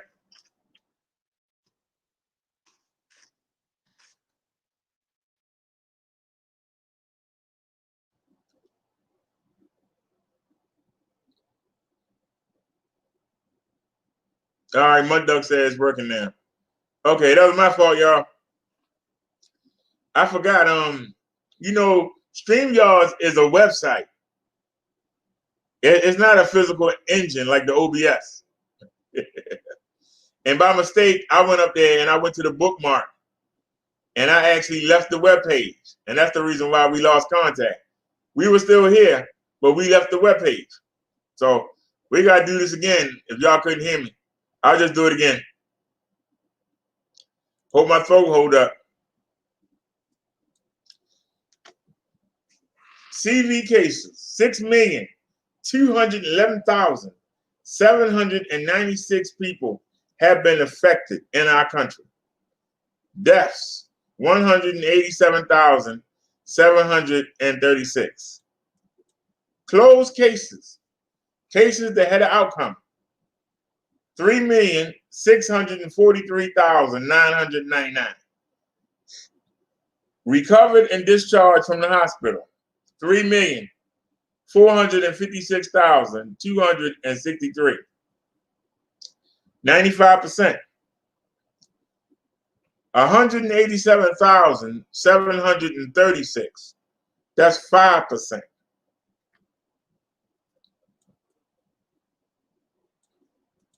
Doctors done a great job bringing down the mortality rate. 5% is still too high. But you want to be one of the 5%? Then it's not good. All right, let's do it again. California, 6,485. They lost 82 people today. Texas, 3,774 new cases. They lost 53 people today. Florida, 1,885. They lost 64. New York, 743 new cases. They lost 9 people. Georgia, 1,498. They lost 28. They coming for you, New York. They coming for you. Illinois, 1,668. They lost 7. Arizona, they had a good day today. Only 174 and no deaths, no losses. New Jersey, the old number 4 is now number 8. I mean, the old number 2 is now number 8. They picked up 461 and lost 7. North Carolina picked up 1,407 and lost 18. Tennessee picked up 1,818 and lost 7. Louisiana picked up 326 and lost 19. Pennsylvania picked up 703,000 and lost 10. Massachusetts picked up 304 and lost 11. Alabama picked up 823 and lost 20. Ohio picked up 870 and lost 10. Virginia, 847, lost 11. South Carolina, 668, lost 11. Michigan, what up though? 499, they lost 5. Maryland, my little sweet state of Maryland, 458 new cases. We lost 3 people today in Maryland. Thank God I'm not one of them. Ooh-wee, we in Indiana, 883 cases. They lost 5. Missouri, 2,233. Mississippi, M-I, crooked letter I, crooked letter I, humpback I. They lost 274. They had a good day. They picked up 274 and they lost 32. Washington State, 581. They picked up the day. They lost 10. Minnesota, 675, lost 1. Wisconsin, 266, no losses. Nevada, 320, they lost 3. Iowa, 628, they lost 4. Arkansas, 368, they lost 13. Oklahoma, 713, they lost 1. Colorado, 201, they lost 1. Connecticut, 384, no losses. Utah, 253, no losses. Kentucky, 364, 3 losses. Kansas, 1,268, they lost 1. Nebraska, 241, they lost 5. Idaho, 221 new cases, they lost 2. Oregon, 159, they lost 1. New Mexico, 69, they lost 9. Rhode Island, 266, they lost 2. Delaware, 86, they lost 1. District of Columbia, 33, they lost 1. South Dakota, 187, no losses. North Dakota, 114, 1 loss. West Virginia, 141 loss. Hawaii, 133, 7 losses. Montana, 81, no losses. New Hampshire, 21, no losses. Alaska, 37, no losses. Maine, 14, no losses. Wyoming, 22, no losses. Vermont, 8, no losses. Guam, 108, no losses. Maria Islands, no stats. Puerto Rico, 351, no losses. Virgin Islands, 5, no losses. U.S. military picked up 1,023. They lost 2. Veteran Affairs picked up 345. They lost 13. Federal prisons, 63. They lost 2. Navajo Nation, 11. They lost 1. They had 11 and they lost 1. Total, 6,211,796. New cases, 38,560. These are for the whole country. Total deaths, 187,736. New deaths, 512. People died in the good old USA today. We lost 512 citizens. And we still have 2,567,797 people that are still active in the United States that we know of. So we got over 2.5 million people still infected, still dealing with it.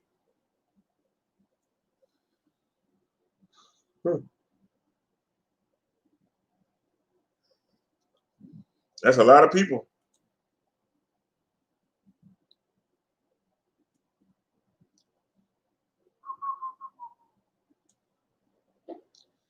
Alrighty, y'all. This is from Snazzy.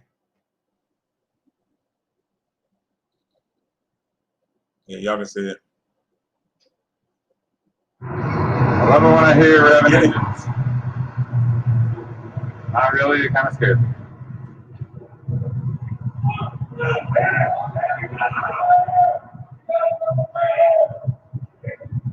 Governor has explained.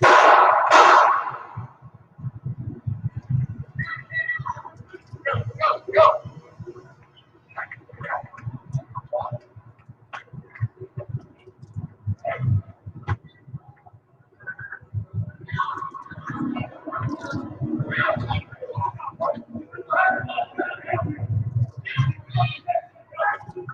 I got mace in my eyes. Ow.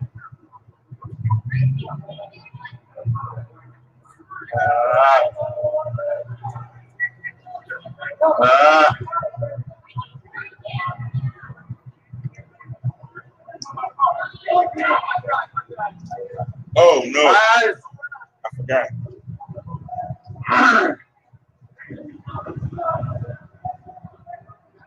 Do you have anything for eyes stuff?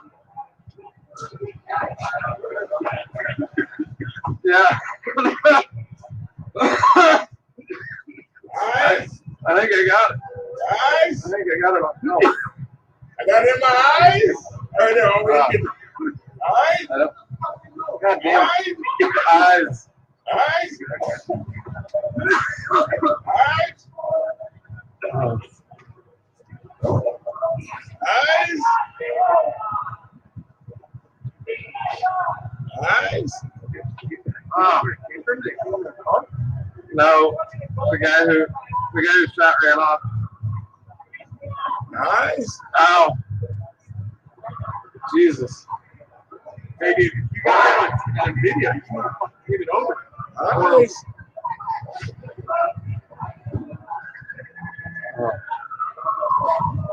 Oh, this is horrible. You told them. They were right. Hey, bro, you need to tell them that. You don't want that on your phone right now. You want me to go tell them? No, I'm dealing with it. Do not leave here without giving that fucking info up. Oh. Eyes.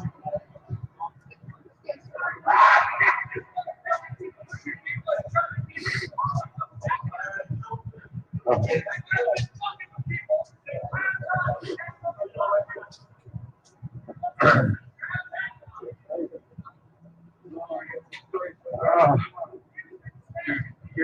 You need to go tell them right now, dude. I will. I'm gonna get a cop over here if you don't fucking. Hey, who are you? Who are you? That's a murder. I understand what just happened. Somebody's live. You got it on the fucking live stream, and you need to give it to him right now. I will inform the proper authorities. I promise. No, because I want to keep it to myself so I can make some money. I'm going to sell it. I'm not going to give it away. What do you mean? All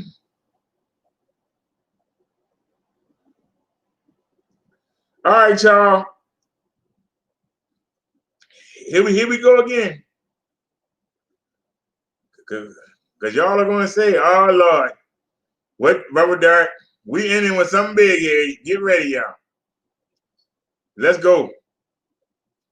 I don't know how old this is, but I came across it today. And let's get it. I don't know how old it is. In the last 4 weeks, we have done over $340,000 in sales with YouTube ad spend of just $42,000, and we did that from the Skip that ad. Continuously. And maybe I should tell you something. Those of you that say Black Lives Matter, I feel sorry for you. Do you really believe you have a black life? Do you want me to read to you the meaning of black? Who called you black? Shouldn't you have rejected that from the beginning? A contradiction, a bundle of contradiction. You refuse Negro and nigger. But that's what black is. So you took the English version. Negro means black. Why not? And you know what black is? Tell me, have you ever seen black? Do you know the meaning of black?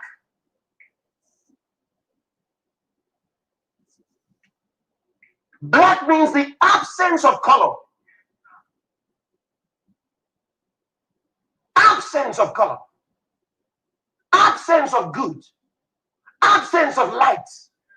Absence of direction. That's the meaning of black. Black is not a color. It is the absence of color. It's like you are sick. Don't you understand it?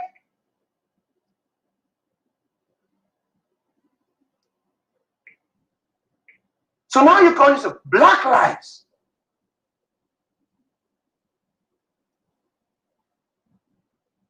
It's about time Africans said to themselves, we are not black because you're not black. What is black in your skin? How black are you really?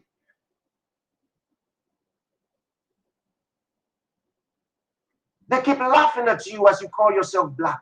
They keep laughing at you. Open any dictionary, find out the meaning of black, and tell me if you find anything good associated with the color or with the word black. Find out.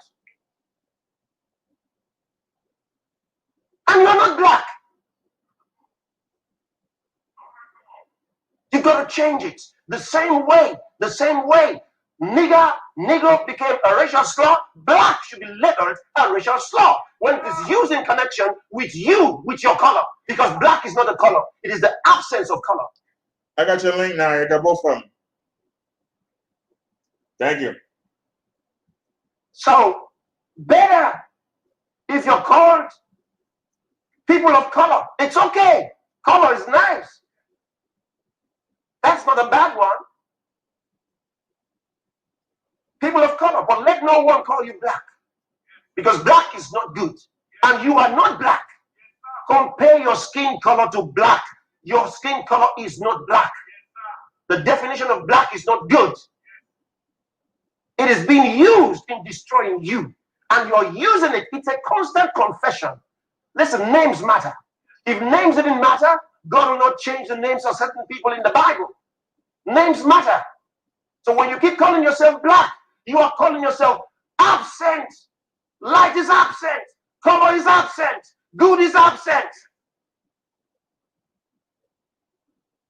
Then how will you ever come to a place of brightness? You always be under. You always be under.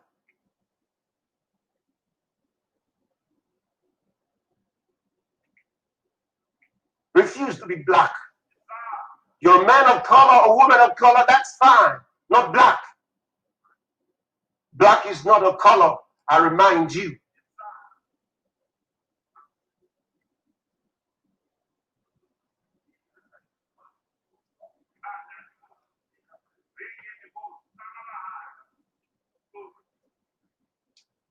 Southern number 4.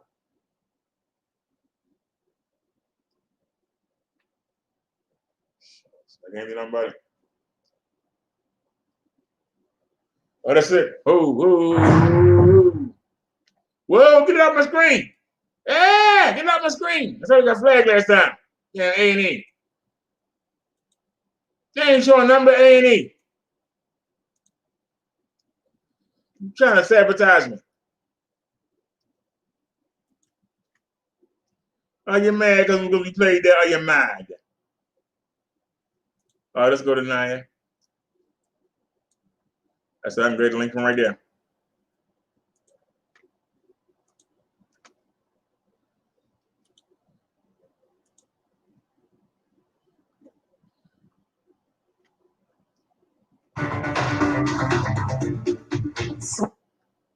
Arkansas County today after an audio tape started circulating social media. A man later identified as Sheriff Todd Wright could be heard repeatedly using racial slurs. As THV 11's Rolly Hoyt shows us, it didn't take too long for that recording to cost Wright his job. Todd Wright served as sheriff for 26 years here, but on the day after a hurricane, he stepped down, forced to resign after a racist audio tape came to light that shocked some and for others threatened to open old wounds. I already knew it. That's my reaction. Wow. When I heard it, I was like, wow. Consuela McKenzie is among several people who came out to Court Square in DeWitt. Drawn there as local leaders questioned Sheriff Todd Wright about a viral recording. I was, the magnitude of the audio, I was extremely shocked. Arkansas County Judge Eddie Best called the quorum court into special session. In the audio, Wright repeatedly uses the N-word and yells at a female about talking to a black person in the store. In these tense times, it quickly drew national attention. He said that he didn't mean it, but how do you not mean something when you continuously say it? Jackie Diva detoured from a trip to the March on Washington to join several others in calling for immediate action. After about an hour, Wright handed over his badge and gun. I hate that, and I said early on, we've done this with sadness and a heavy heart, but things had to be done. Judge Best doesn't think Wright's apparent racism permeates the department. To those happy about his resignation, continued wariness while making some progress. Let's just clean the town up. Clean the town up so we can let our kids live free. The chief deputy of the department is now in charge. The quorum court will take up finding a permanent replacement at their next meeting on September 7th. In DeWitt, Rolly Hoyt, THV 11 News. Arkansas Attorney General Leslie Rutledge weighed in on Twitter, calling Wright's resignation appropriate. The now former sheriff did not return our call for comment. Damn. I said, damn. All right, that was from Naya. She got another link for us. Hold on, y'all.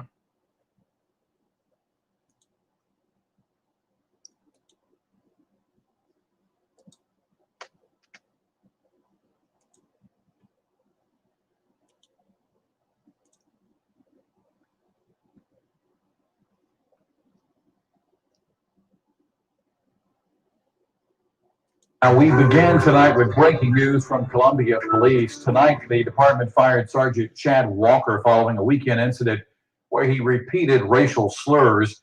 The move comes after an investigation by the Disciplinary Review Board. Walker was initially put on suspension after the incident. Here's a portion of the video now where Walker used the language in question. You got my attention now. That's what you wanted. So speak freely. Why ask you if you're talking to these people of color as if they are less than human? The people of color. The gentleman right there that called me. Damn right. Are you serious? They just called me. Are you serious? Actually, did. Somebody can, but try again. Are you serious? Well, police say shortly after 11 on Saturday night, Walker walked into a Five Points bar and found several people drinking, which is in violation of a state order by the governor. Police say when Walker ordered people to leave, a man can be heard on tape calling the officer a racial slur. The officer was then heard repeating the language. He was then confronted by others who thought the officer was out of line. Now, tonight, Columbia Police Chief Skip Holbrook released a statement saying they will continue to hold each other to the professional, ethical, and moral standards expected by citizens and place the highest priority on maintaining public trust. By the way, if you want to watch the body camera footage in its entirety, read more about this story, simply go to our website tonight. That's WRTX.com. Alrighty. All right, let me come back. All righty, those two stories were from Naya.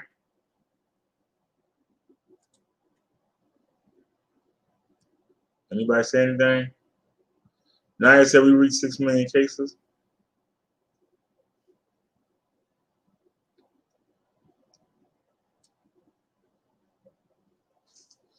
Alrighty, y'all. I'm gonna get out of here and go watch the wrestling. Another Manic Monday. We actually wasted. We only had 5 hours left, you know, until the 8th of next month. The 8th of next month, we'll reset to 0. But we had we had used 1450 something. So we had like five hours left, and we've been here for 3 hours and 46 minutes. I hope that y'all enjoyed the show. I'm disappointed nobody called in because we actually we could have done this one OBS. We actually wasted. But we had a pretty good show. And so I will see y'all later on. As Nani would say, I will see you soon. And as I say, I will see you later on today. Matter of fact, I still gotta cook. I don't know if I can do all this.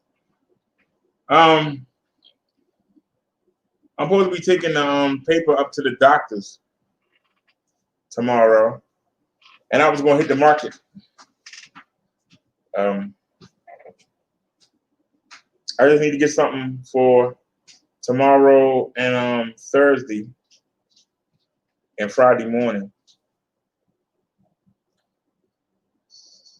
I got $10. If anybody would like to donate, links for the Cash App, the PayPal, and the Stream Elements, they are in Nightbot and in the description. If anybody would like to help, we will be live tomorrow. We're going to take the application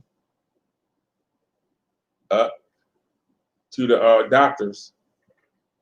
And I believe that she has to sign it. So I don't know if we had to wait for her to sign it or because the paperwork says that you have to show up there with it. But y'all know my neighbor around the corner. She applied for it too. She has an appointment on the 6th, I believe.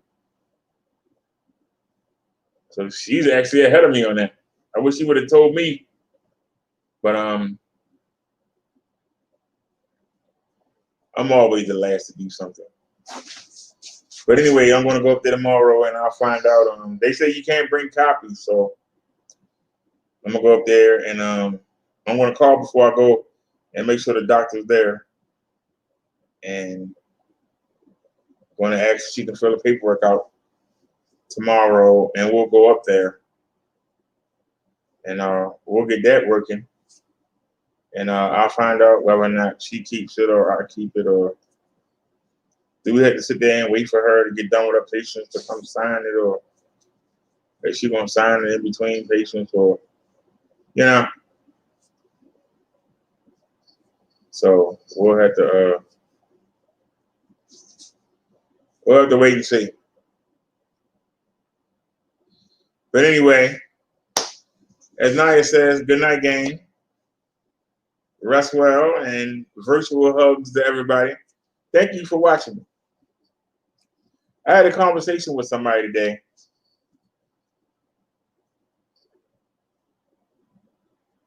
It wasn't a planned conversation. I was trying to get I needed an emergency contact, and I was trying to get a hold of my brother, and both of the phone numbers that I have for him, he changed them. So I wound up talking to somebody else, like a dummy, and I sent the channel name, and somebody was like, "Whoa, Brother Derek, hit me up. Hey, Brother Derek, I watch you all the time." And so I wound up talking, and you don't know who watch you. That's something I think that people don't realize. They think because they only see, 5, 6, 7, 8 people in here at a time. They don't realize sometimes we have great views. Sometimes we don't have any. We got mashed down today because everybody is live talking about the old STD thing. But you'd be surprised at how many people do watch. You'd be surprised how many people know who you are. I don't think of myself as nobody. I'm just a servant of the Most High. I don't think of myself as a celebrity or nothing like that. I'm just Brother Derek. I never think of myself that way. But I found out today, because both of those numbers he don't have anymore, and both of them people knew who I was. I was in shock. Like, whoa. I didn't think anybody from Baltimore watched me. I was in shock. So I don't know why they don't come in to check. Well, maybe they did. Maybe that's who some of the people was that popped in here tonight. I don't know. But anyway, I'll see y'all tomorrow. Y'all have a great night. Once again, thanks for watching. I appreciate each and every one of you. Like I said, if somebody would like to donate something, I'm going to the market tomorrow. I appreciate a couple more dollars. Somebody can help me out. If not, don't worry about it. Jesus will find a way for me. Y'all have a great night. Peace, and we out of here.